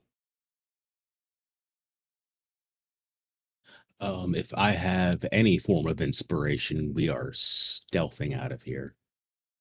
Yep. Yeah, I think we should go. Yeah, I'm trying to stealth too, if that's okay. Yeah, go ahead and roll stealth. Please. Oh! You do have inspiration. Okay. I'm gonna 18 try. for Villanir. Hey, better amount. Get rid of the inspiration. I'll roll again. Come on. Run it back. Let's go. That's better. Better. So as you guys go sneaking off, Steerneck, you kind of step partially on a twig, but you manage to catch your foot in time, and so it's only a little crack. But you still hear a weird howl behind you. And you get the sense that you need to run. All right, time to go. Time to go. Sprinting. Dash actions, maneuvering actions, Yup. reactions to sprint. Yep, everything. Are you guys going to go back down the trail towards that camp, or are you just trying to get away? Back towards the camp. I think, yeah, we go back towards the camp, get on our horses, and then book it back to Highbridge. Yep. Okay. You guys head back to that camp. There's still the 5 dead Grisari laying there. It's been about an hour. They're starting to kind of stink a little bit. There's some flies going around them. You stopped hearing any movement behind you like 45 minutes ago. They clearly weren't coming after you guys. You guys are in the taking clear. that chance. All right, let's lop the heads off of these guys so we can kind of have proof, and then head back. Like, let's do this as fast as possible. You have to take out my glaive or my scimitar.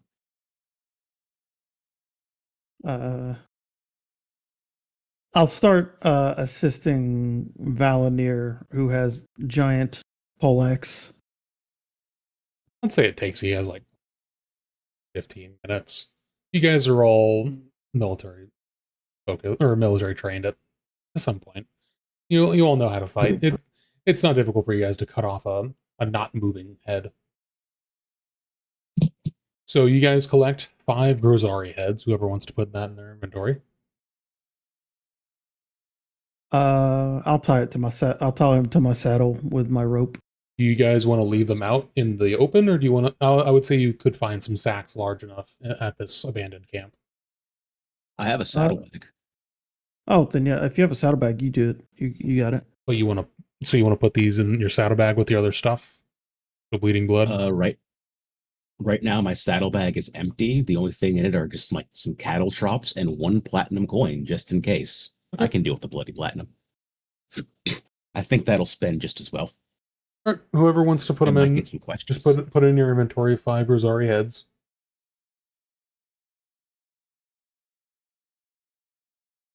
And you want to head back to Highbridge, or do you want to still go to Greenfield to check up on it, but also to see if the 6 robed figures is still there? I have a feeling we're not going to have time because it's just not working out that way today. If we had more people here, we could split the party. Now we're all heading back to unless Valinir, unless you want to go to Greenfield. No, I think we should head back and say something. Yeah, we're good. Okay. All right. Well, unanimous decision. We're gonna head back to Highbridge at a fast pace. As you guys are cutting the heads off and you put them in the saddlebags, you're getting on your horses. You see further down the road towards Greenfield, which is about a day's ride away from Highbridge. You see 2 riders, or 2 horses with 1 rider, coming up fast, coming from west to east towards Highbridge, coming towards you guys.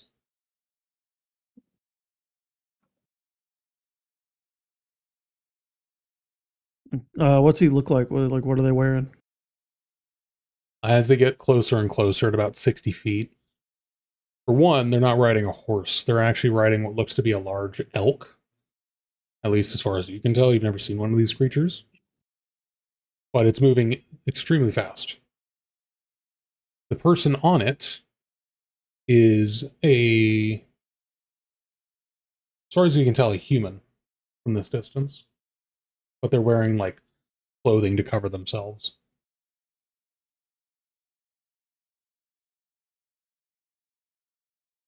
Okay. Do either one of y'all want to talk to this person? I think I wave them down just to at least to give them a warning. Because I would at least want to warn them that there are Grisari raiders nearby. Fair. It's fair. As you go to wave them down, he pulls in the reins, and this large elk comes to a stop a few feet away from you guys. And as he's this close now, you can't see it's a human, it's a man. He pulls down a scarf to show his face. He pulls back a hood, and it's about a mid-40s man. He's balding on the top of his head, almost has like a monk, like a friar haircut going on. That's how much hair he's missing. But he's just breathing heavily. Finally. Friendlies? Sure. Yes. Yes. It's at least not Grisari. Come from Greenfield. Gone. The whole town, it's gone. All of Greenfield is gone. All of. What happened? And the local coinmen. They attacked in the middle of the night. We had just to finish dealing with a fire set a few days past. Everyone was so tired. No watch was kept. And most of the militia dead. Many I saw as I fled were being rounded up and pushed into the forest to the northeast. Who did this? Rosari. A war pack. Dozens. At least. Highbridge, come, we're heading that way anyway. That's where I was going. I'm by Oil Stormheart here. He's gonna pat the elk. Managed to find me in the wreckage. We were heading to warn Lord Radar about this. Yeah, we were about to, I guess, do the exact same, because... Well, you'll find out. Let's ride. No time to waste. Pull the reins and just start hightailing it back to Highbridge. Let's get moving. All right. As you guys move along, are you going at a fast pace or the same normal pace as before? Fast pace this time. Okay, so you managed to get back to Highbridge, the city coming into sight, just as it's around 4 or 5 p.m. at this point in the day.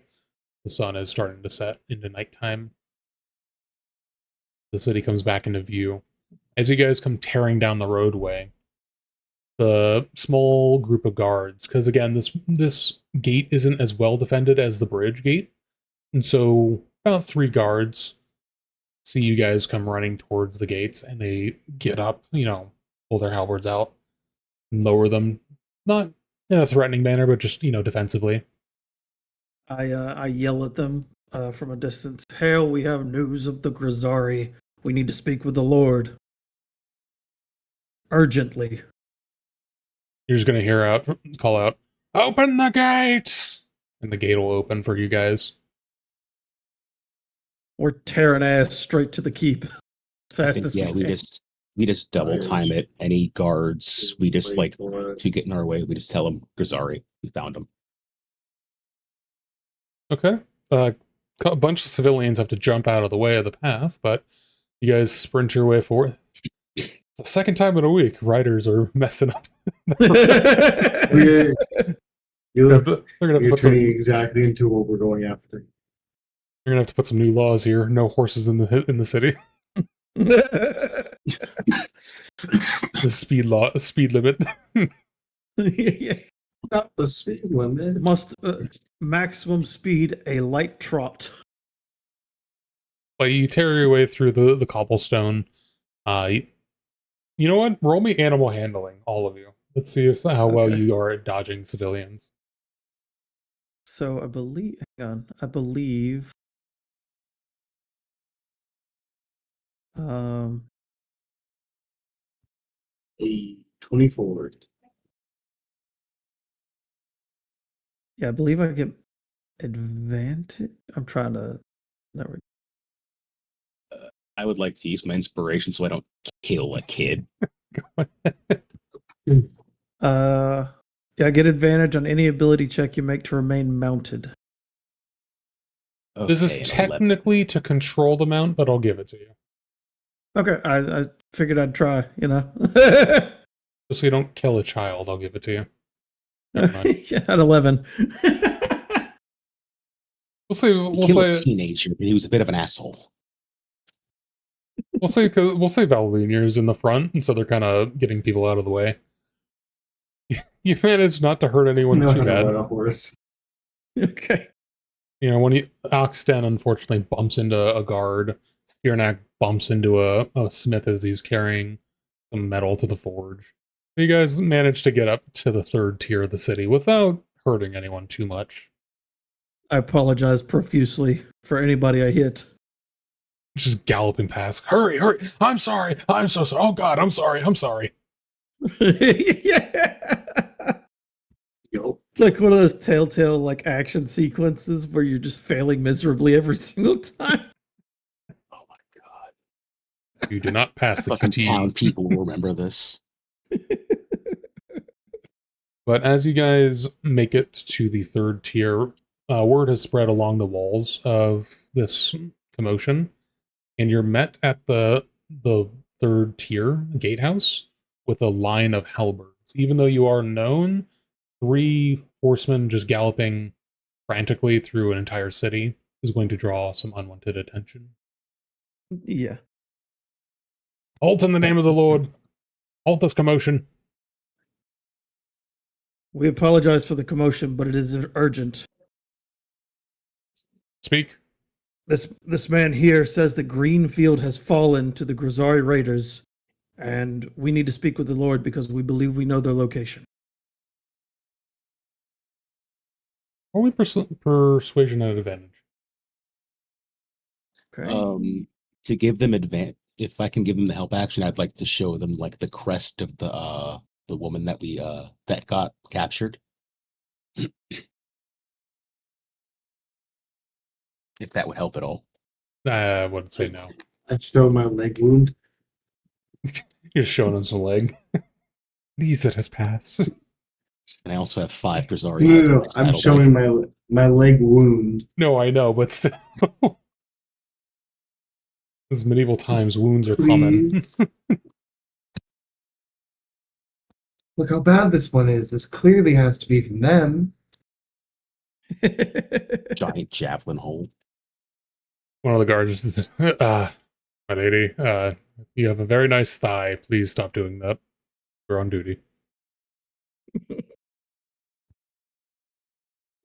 That hasn't stopped many before. Jesus.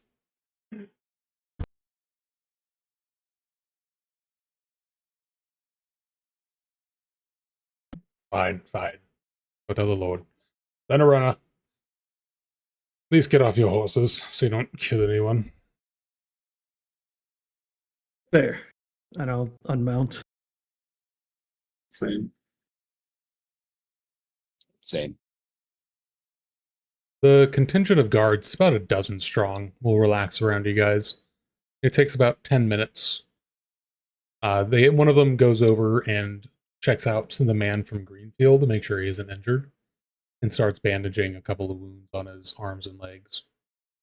But it takes about 15-20 minutes. Lord Leofric comes walking out. He's wearing a plate emblazoned with the name of his sigil, and the metal itself is huge. But other than that, he's still wearing his standard courtly attire. Although you do see him now carrying that great sword he was gifted by Walden back. Ah, greetings. Was not expecting to see you all so soon. Steerneck snaps to attention. I also give a brief curt salute. What news do you bring? I hear tell it's of the Grisari. Yes, we have found their kin, we believe. Leofric's gonna look Velunir up and down. I don't believe I've met you. Are you among... Is this one among your group? And he's gonna look at Steerneck and Oxden.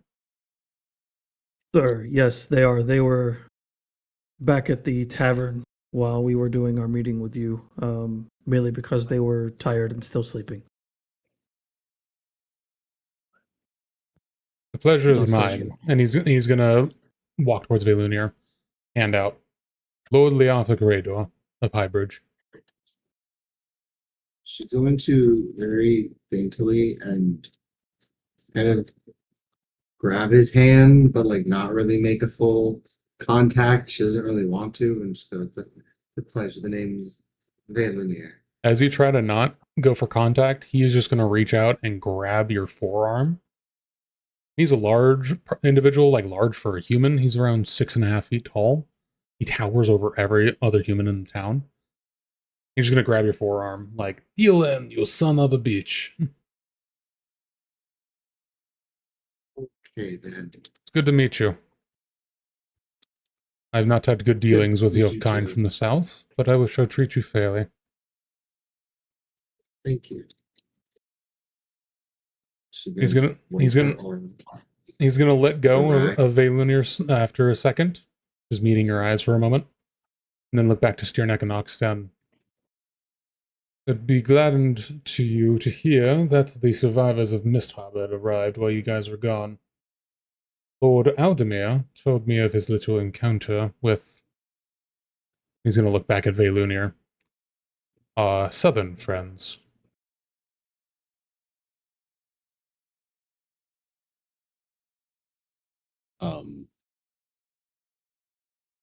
I believe at this point I'm going to mention that we ran into some Krazari. And I want to point to my like dripping saddlebag. Ah, and yeah, indeed. Come for the bounty? We tracked for proof. We tracked them to their encampment. And then I pull out the map and I show them where I marked it on the map. As soon as the word encampment leaves your lips, he's going to look very excited. But not in a boy getting a new toy. There's a glint in his golden eyes that, for the first time, you realize that this kind of casual appearance is more of a mask. And his facial features just drop into like a neutral stance. But you see a gleam in his golden eyes that you've seen before. You found them. Where? Yes. I believe they were to the northeast of the road, right? West.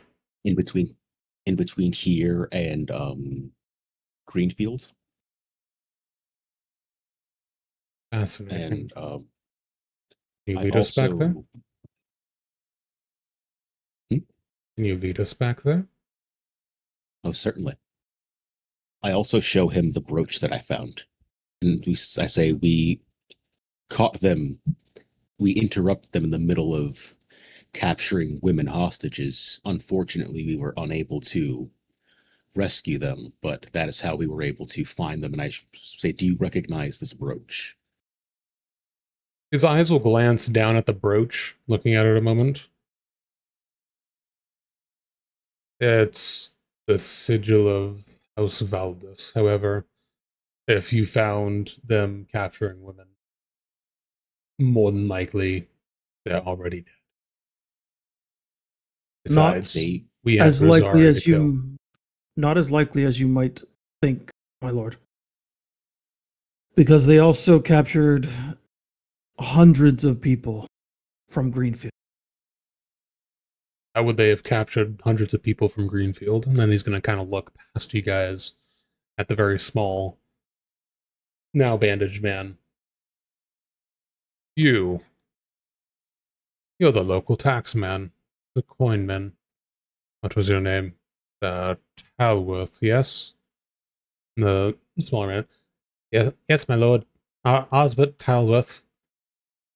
Sorry for not bringing you the taxes last week.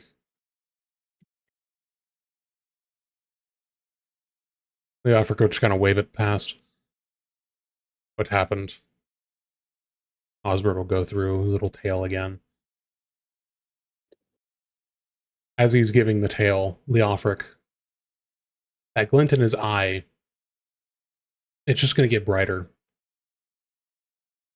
And his muscles start to tense a little bit in anger. You can tell he's kind of just trying to hold himself in. He's going to look at Oxten and Steerneck. Where was this camp? We will lead you to it, but you must... I guess we can brief you along the way, or before we ride out, but the defenses are heavy. It is a full encampment. It is a full fortified location. You found their main encampment, not just a local camp. I could not say whether it is just a local camp or their main encampment or what it is, but it can easily hold what did you say, Oxton? 100 raiders? At the very least. They had archers lining the walls, they had patrols, they had guards, multiple tents. We couldn't get close enough really because of the patrols to really get too much information. But it's a heavily fortified encampment at the very least.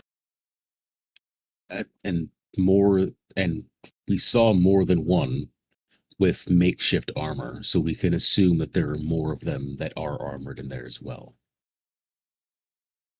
He's just going to kind of cross his arms and look down at the ground, thinking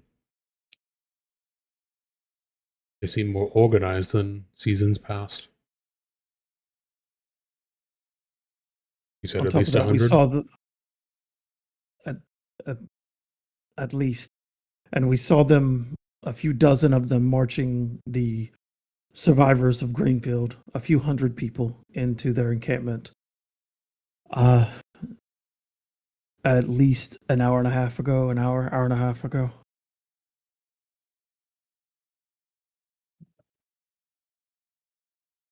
He's just going to kind of That's when we met sigh. this man on the road. He's going to let out a slow sigh, clearly deep in thought. Well,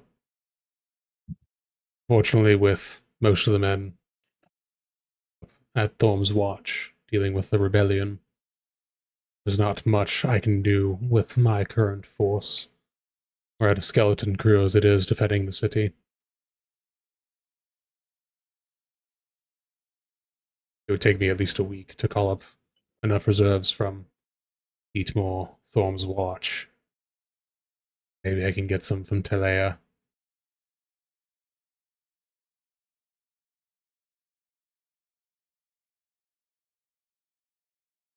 I'm unsure, but I knew that the three of us were nowhere close to enough to even to begin to do anything other than tell you where it was at.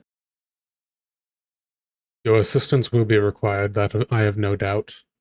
If not in the main battle, then perhaps dealing with leaders or sneaking into the camp to free the captives, if there are any left. But it will take me time regardless. I will say the ones that we killed here were performing their animalistic blood ritual. Yes, or had completed it in their camp. Their bleeding ritual, that's why I don't think many will live, if any, by the time we reach the camp. Sufficient numbers to take it. I make note that they were they were specifically capturing women. Yes. They weren't bleeding them. They were taking them alive back to the camp. They were intentionally not trying to kill them. Yes, and I would rather not think about what they want them for. That is just pertinent information. Well, how many heads do you have? I can at least pay you for your services with the bounty. 5, I believe.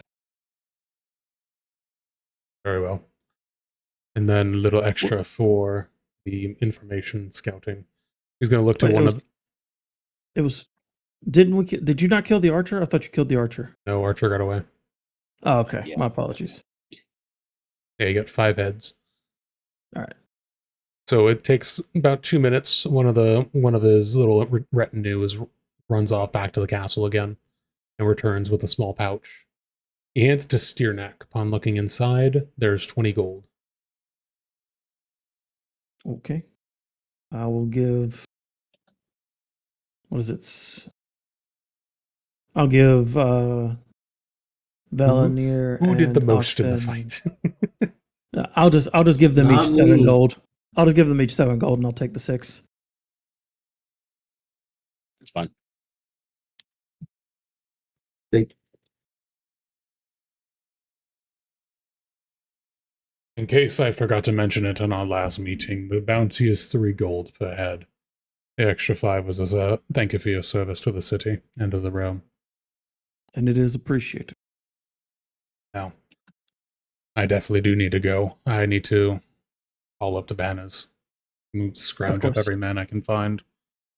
Can we count on you and your friends' support in this? When the We time will comes? speak with them, but the likelihood is high that they will want to participate, even in a minor capacity. Very well. You could also. There is a dwarf that was gathering personnel for a fairly dangerous expedition. I don't know where. But he was gathering people that could maybe cut down on some time that you need for gathering more people. But I don't know the size of the party he was gathering, and I'll tell him the name of the dwarf. Yes, I know of Varric.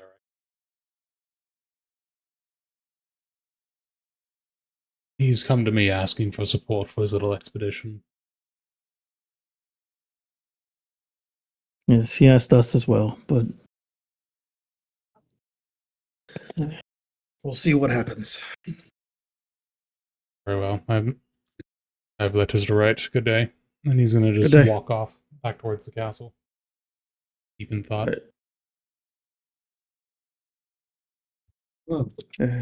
Well, time to go back to the tavern. Yes, let's see if we can get to everybody.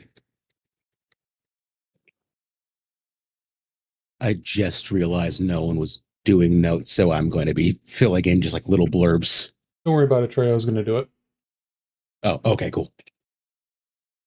I go through these anyways to, edit them, so I'll be writing it as I edit. Well, thank you. Yeah, just head back to the tavern and I guess just wait for everyone else to regroup and then inform them. Yeah. Yeah. Our Greenfield plan was a good one. Too bad. But it literally went up in flames. Yeah.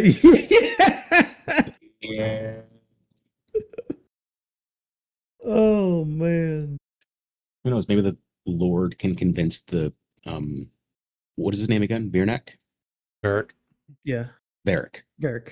Varric to like postpone his expedition with a bit of coin.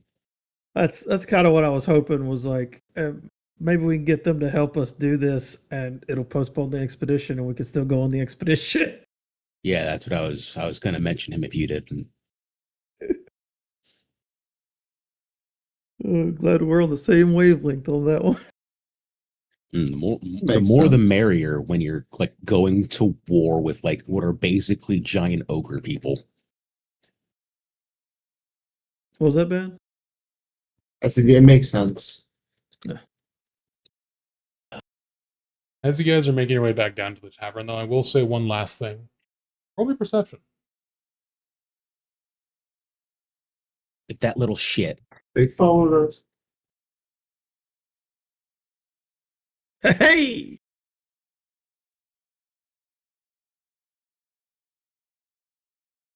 Ooh! I don't know what I'm seeing anymore. Climbing down the ladder, those rolls. So, okay. So I'll extend Steernack, you're fine. Velunir, as you guys are going back to the tavern, Velunir, you get kind of pushed by a kid. And when you go to check, turn to see what happened, the kid runs off. And you go to feel your money bag. You feel a couple of gold coins are missing. The ones that you were just given as a reward.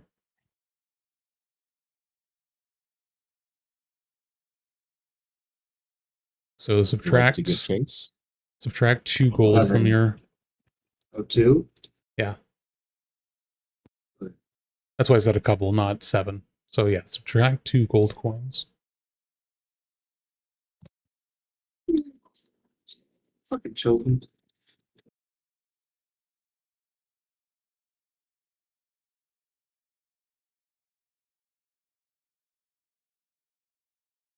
Man, I don't like children anymore. Fuck them kids. It is a human child. It's the same one that you remember seeing from the tavern earlier.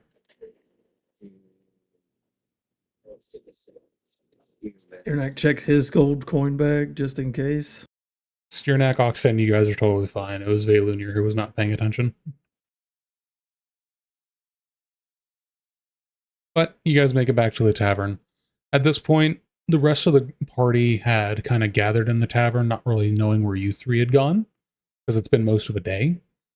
Seems like most of them just spent it shopping, or just lounging about, relaxing after their harrowing journey from Mistharbor to the city. You guys inform them of everything that happened. But then, off in the distance, Steernak, you hear a commotion on the bridge.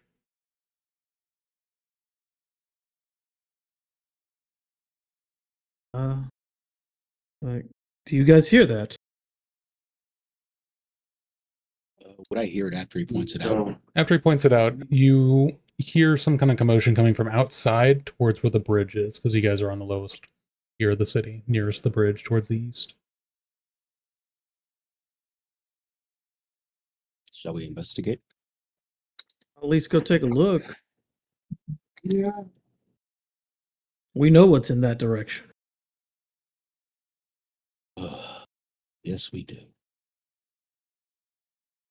All right, we'll step out and go take a look.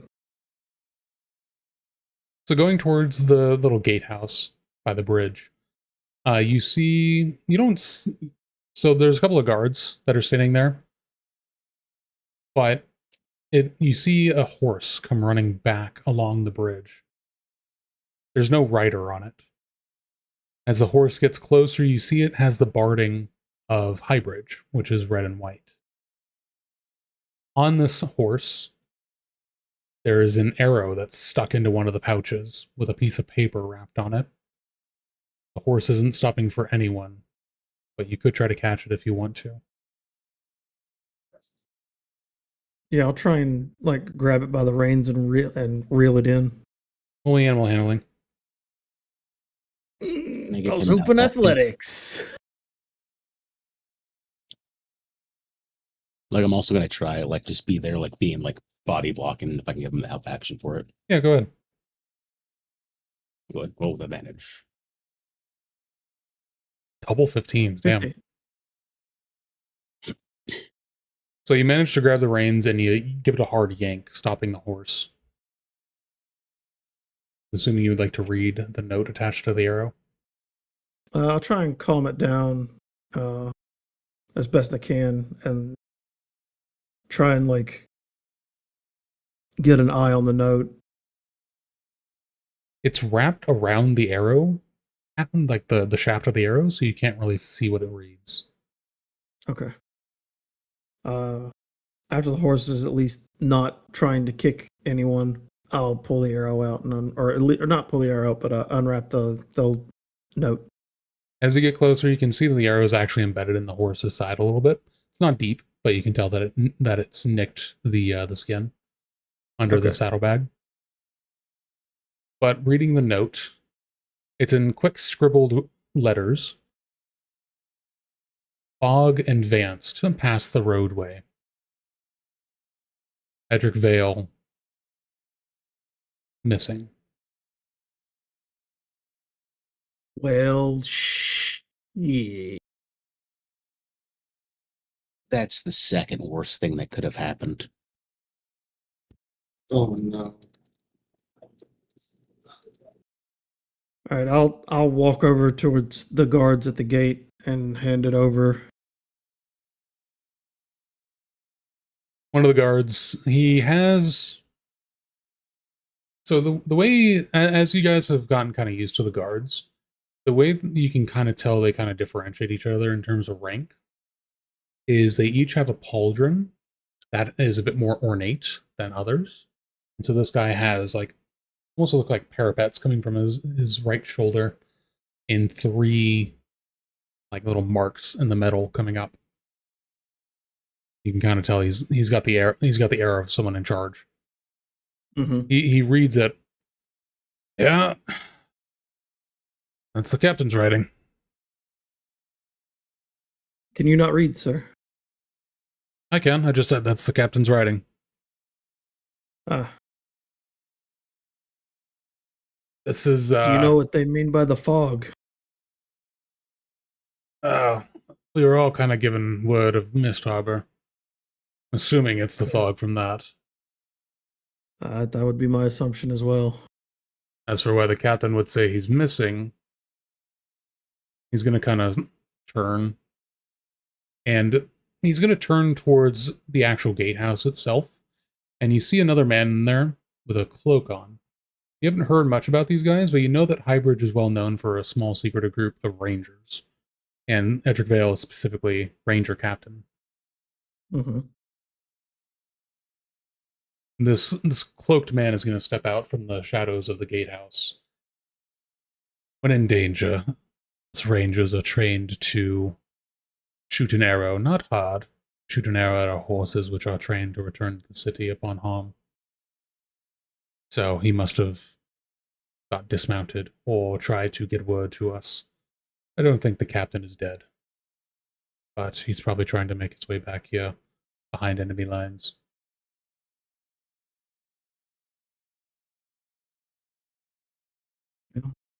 Here you go, and I'll hand the horse off to them because it's one of theirs.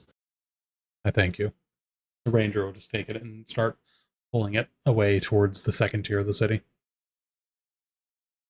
Well, shit. All right.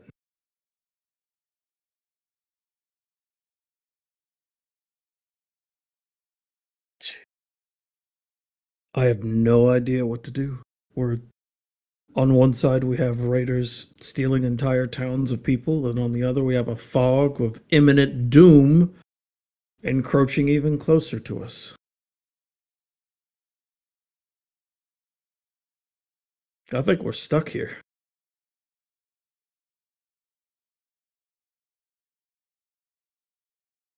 As you say that, you start seeing on the, because again with this bridge, it comes down. The eastern side of the river is actually a little bit higher because they both sit on a cliff.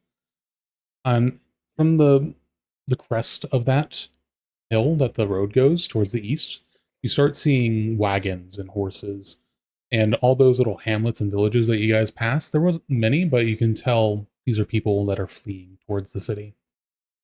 You already see a couple coming in towards the town. There's that crazy old man who shot Grath. We could use his help. Well, they took his crossbow away from him, so Let's give him 2. That man's insane. that man missed like 3 shots on us. Yeah, but he had moxie. I recognize a fighter when I see one. I'm tired. I too am tired. This is too much for one damn day. I do need to rest as well. At least a little bit. Booze and food? Booze and food. Maybe eventually some Booze and sleep. It is only All right, like we'll start heading. it's only like 5 in the afternoon. Yeah, 5 or 6. 5 o'clock somewhere. Like it's the game. Oh, nope. Steer deck is having a midlife crisis trying to get out and explore the world, and all this shit's just starting to happen, and he's not taking it well right in the second. So, as you guys go back to the tavern, you're like, fuck this. Booze and food. Yep. Yeah. You guys just gather on Booze, one food. of the table at the tavern. The barkeep doesn't even need to ask you guys. He can see the look on your face. It's like, yep, they need booze and food. Here you go. So he brings out you a platter of food. big old tankard of ale for each of you. As you guys are sitting and eating, Varric actually comes up and joins you guys. Well, this area's turned into a bit of a shit show. Telling me. Yeah. A drink from my friend. I yell at the barkeep. Just say, so I can get a drink for my dwarven friend here. Varric will just nod his thanks. I had heard most of the town's heard by now. A shame what happened to Greenfield. Luckily, I wasn't there for this one to happen. The Lord has asked mine and my own to stick around, so we're going to have to postpone the expedition. No. Well, Oh, man. can't really refuse the order of a lord or the marshal of Arlon himself, so I'm not going to have that heat on my head. I do not blame you. At least there's coin in it. Maybe. Who knows? This is probably wartime, at least in his mind.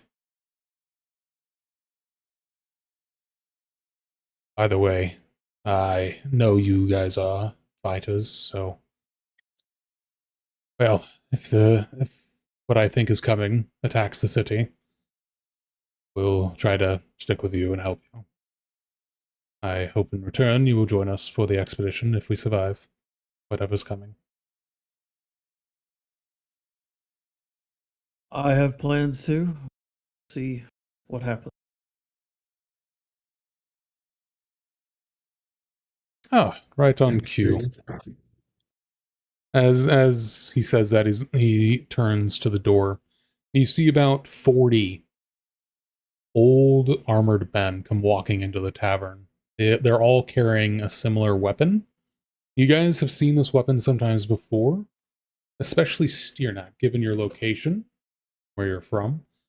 These men, you know, are mercenaries, but you don't know exactly what about them. But they all have a golden pauldron on their left shoulder. They're all old men, but they got the air around them that they're dangerous individuals. Ah, there's my hired crew. I like the look of them already. This one can match my neck. And what was the weapon that you said they had a weapon? Indeed. So, I was going to have you roll history, but not today. So, this is a custom weapon for Kalyria. It's based off of a local creature farther to the north of Arlon known as a vole. And so this weapon is a mixture of a halberd and a spear. So it has a spear head, but then from the metal part of the spearhead towards the bottom of it, it curves off into almost like a P shape, curling inwards. And so it looks like a mix of a spear and like a scythe almost. And if you want to roll me history, I can tell you a bit more about it if you want to. Yeah.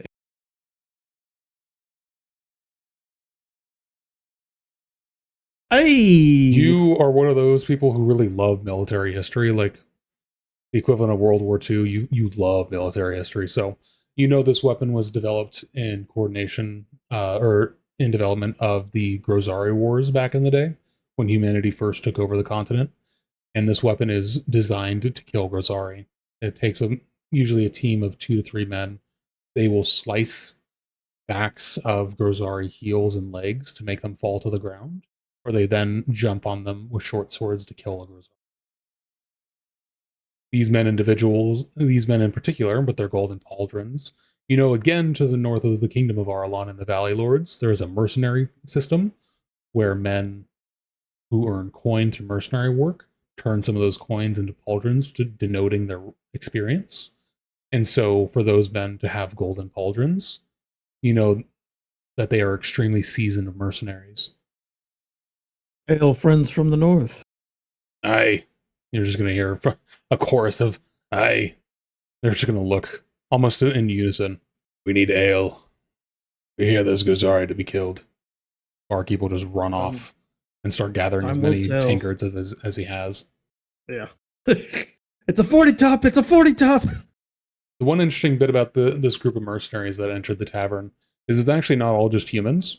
You see a couple of Draven among their number. You even see a couple of Minotaur among their number. So it's not just a human thing. But Varric's going to beam. Took him long enough.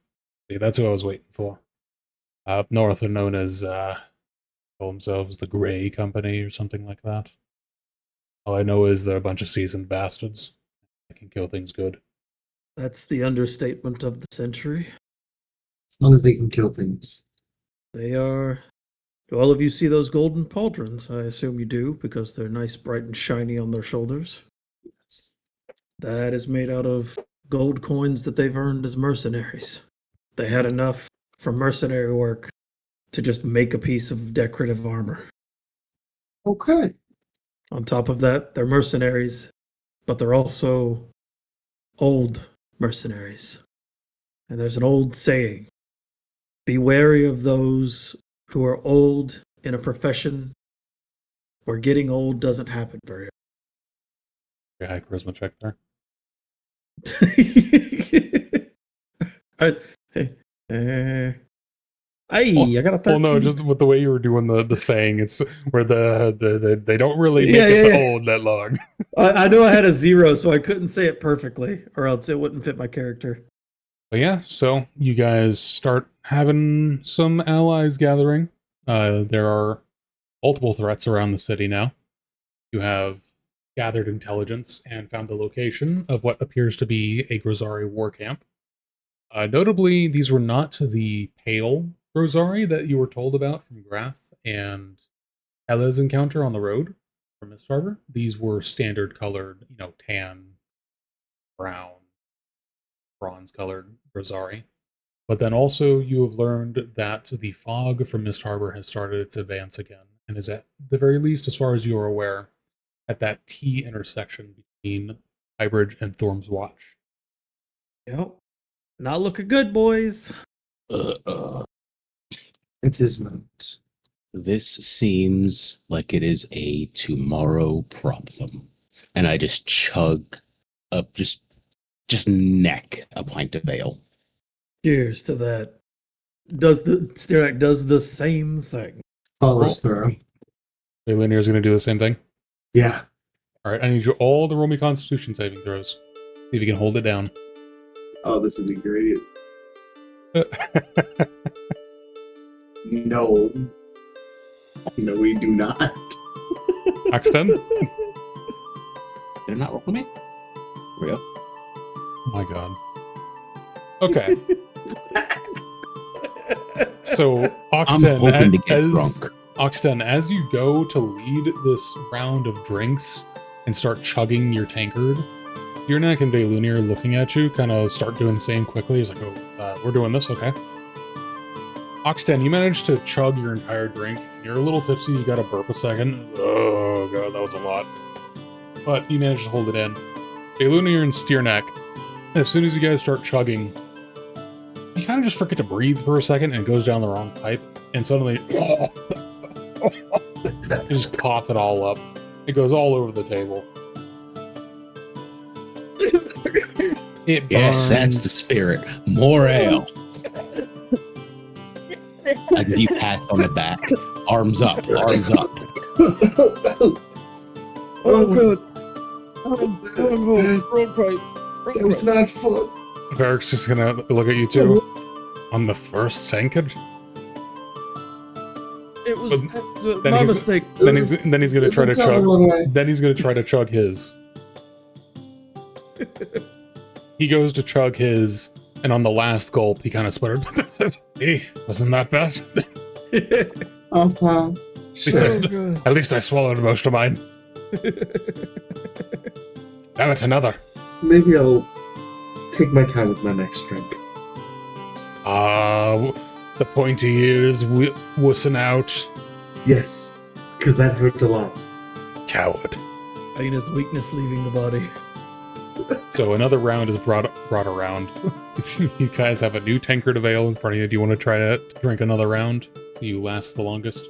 I'm not gonna, or Sternack's not gonna, like try and chug again because it did hurt. And he wants to enjoy his ale. Another one wussing out.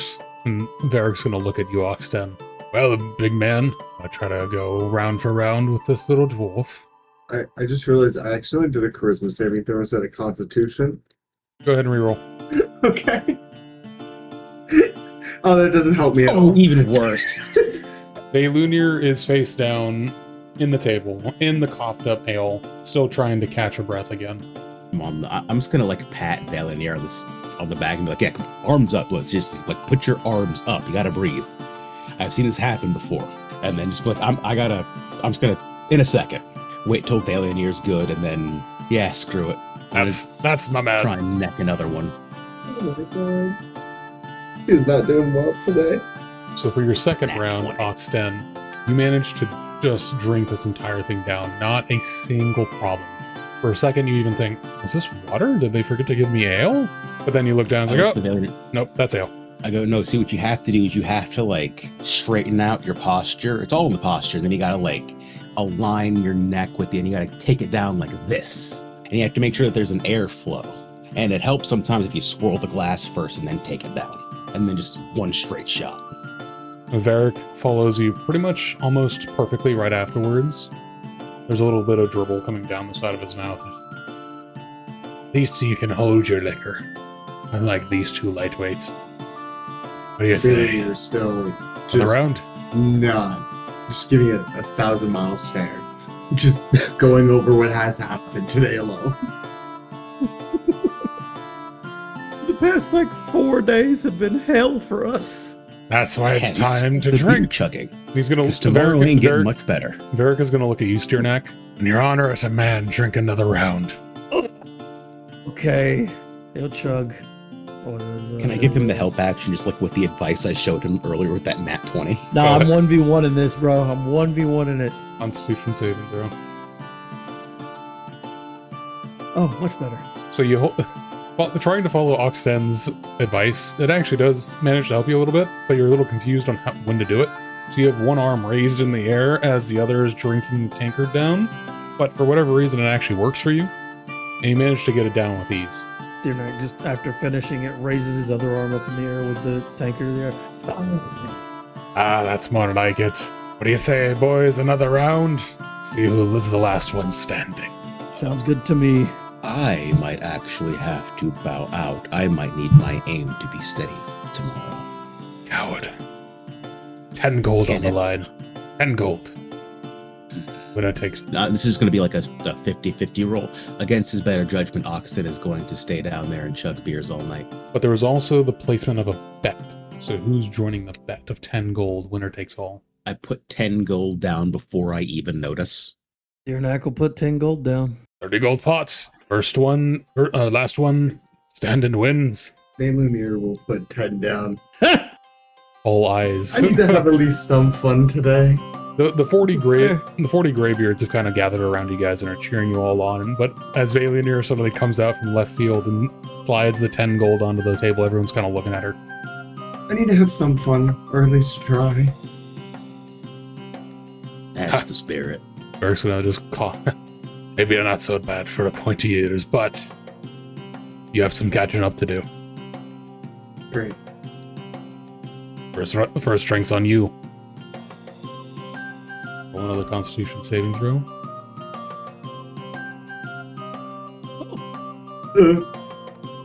So, the way we're going to do this is you have to get above a 10. You get 2 that are below a 10, you're out for the entire game. Okay. So that is your first one. You managed to get it down, but you sputter a bit. All right. Now you're catched up. I think he's here. All right. Everyone go it again.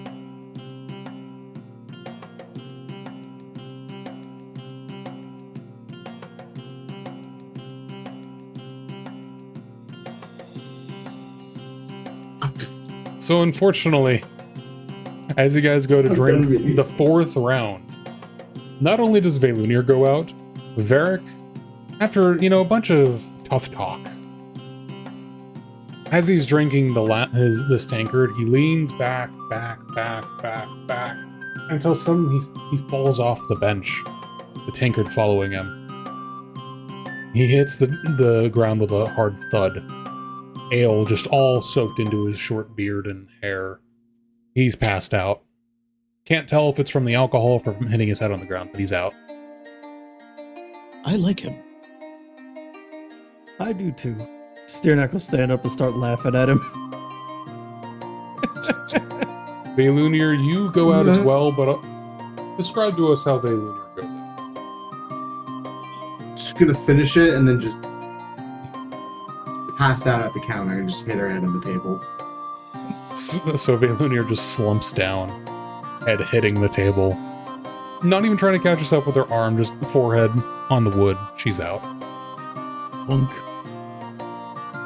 Oxten and Steernack, you are the last two remaining. Go for another round. Just me and you. Let's do this. Winner takes all for the pot of 40 gold.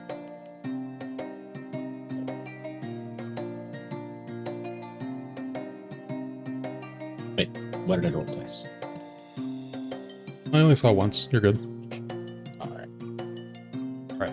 So since we're going into a 1v1, just so this doesn't go forever, because you could more than likely just keep rolling over a 10, we're gonna do what do you guys would say is fair? Best out of 5, best out of 7? Whoever gets the higher roll between the two. Let's just do 5. Okay. Yeah, I was thinking best out of 5, I guess. So currently 1-0, Oxten leading Steerneck. Roll again. You guys managed to clear the round, no problem. Hey! Ooh. Okay, 1-1. Go again. Steernack manages to drink it, no problemo.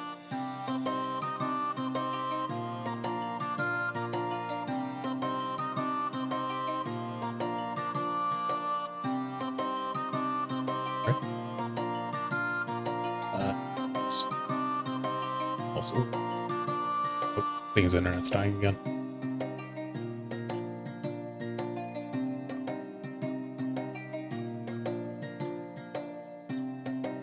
okay, am I good now? Yep, you're good. Yeah, my fucking internet failed the goddamn con save.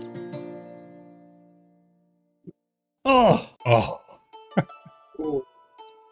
All right, Oxten, you managed to drink that last round, no problem. It actually makes you feel even better than you did before. Currently 2-1.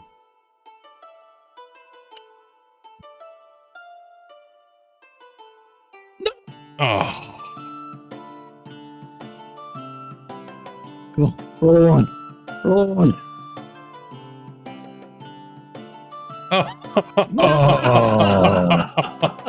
Oh my god. I say this trick is you need to pinch a little bit of salt that helps it stay down with the rest of the liquid, and then I just neck it perfectly.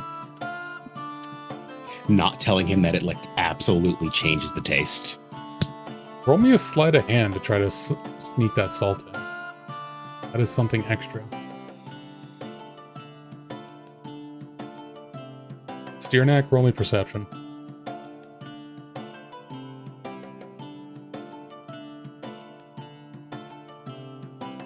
So unfortunately, you don't see it. You think he's just trying to give you advice, but also trying to distract you. But Oxten, you managed to sneak in a little sprinkle of salt, which makes the ale extremely easy to take down. Steernack, unfortunately, though, you feel this next round hit your stomach, and you know it's not a good one. How does Steernack go out from the drinking contest? He can feel it.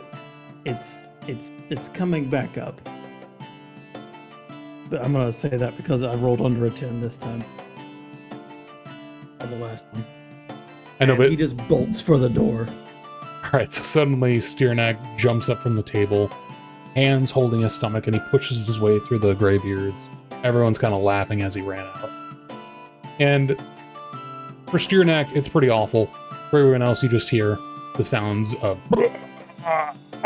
multiple times outside the establishment. Yes, the raindrops of victory. Oxen, that is a pile of 40 gold for your taking. If you didn't subtract it from your inventory already, so extra 30 for you. But for Steernack and Velunir, subtract 10 gold. Now I'm going to stumble up the stairs. Before I do that, I ask the barkeep if they could take Valinir to their room, and then stumble up the stairs and just fall in bed. A couple of the Greybeards step up. They haven't drank as much as you guys yet, but they just lift her up and I carry her. appreciate you, good sir. Yeah, thank you. Just don't throw up on the back of me armor. I'll try. All right, And so Steerneck will stumble up to his room after emptying his guts, like, that's for me. after a good 8 or 9 rounds, everyone had their fun. There's a nice little lighthearted amount of time before the brewing storm arrives. Varric is left in the main room, passed out. But you guys go up to your rooms. The rest of the party eventually finds their way to their rooms as well, and then descends on Highbridge once again. From your guys' windows, some pointing towards the east, some towards the west. Towards the east, at this point, you can see what looks like fog on the far horizon. And to the west, you see the rising of black smoke far past the tree line. And we'll wrap it up there.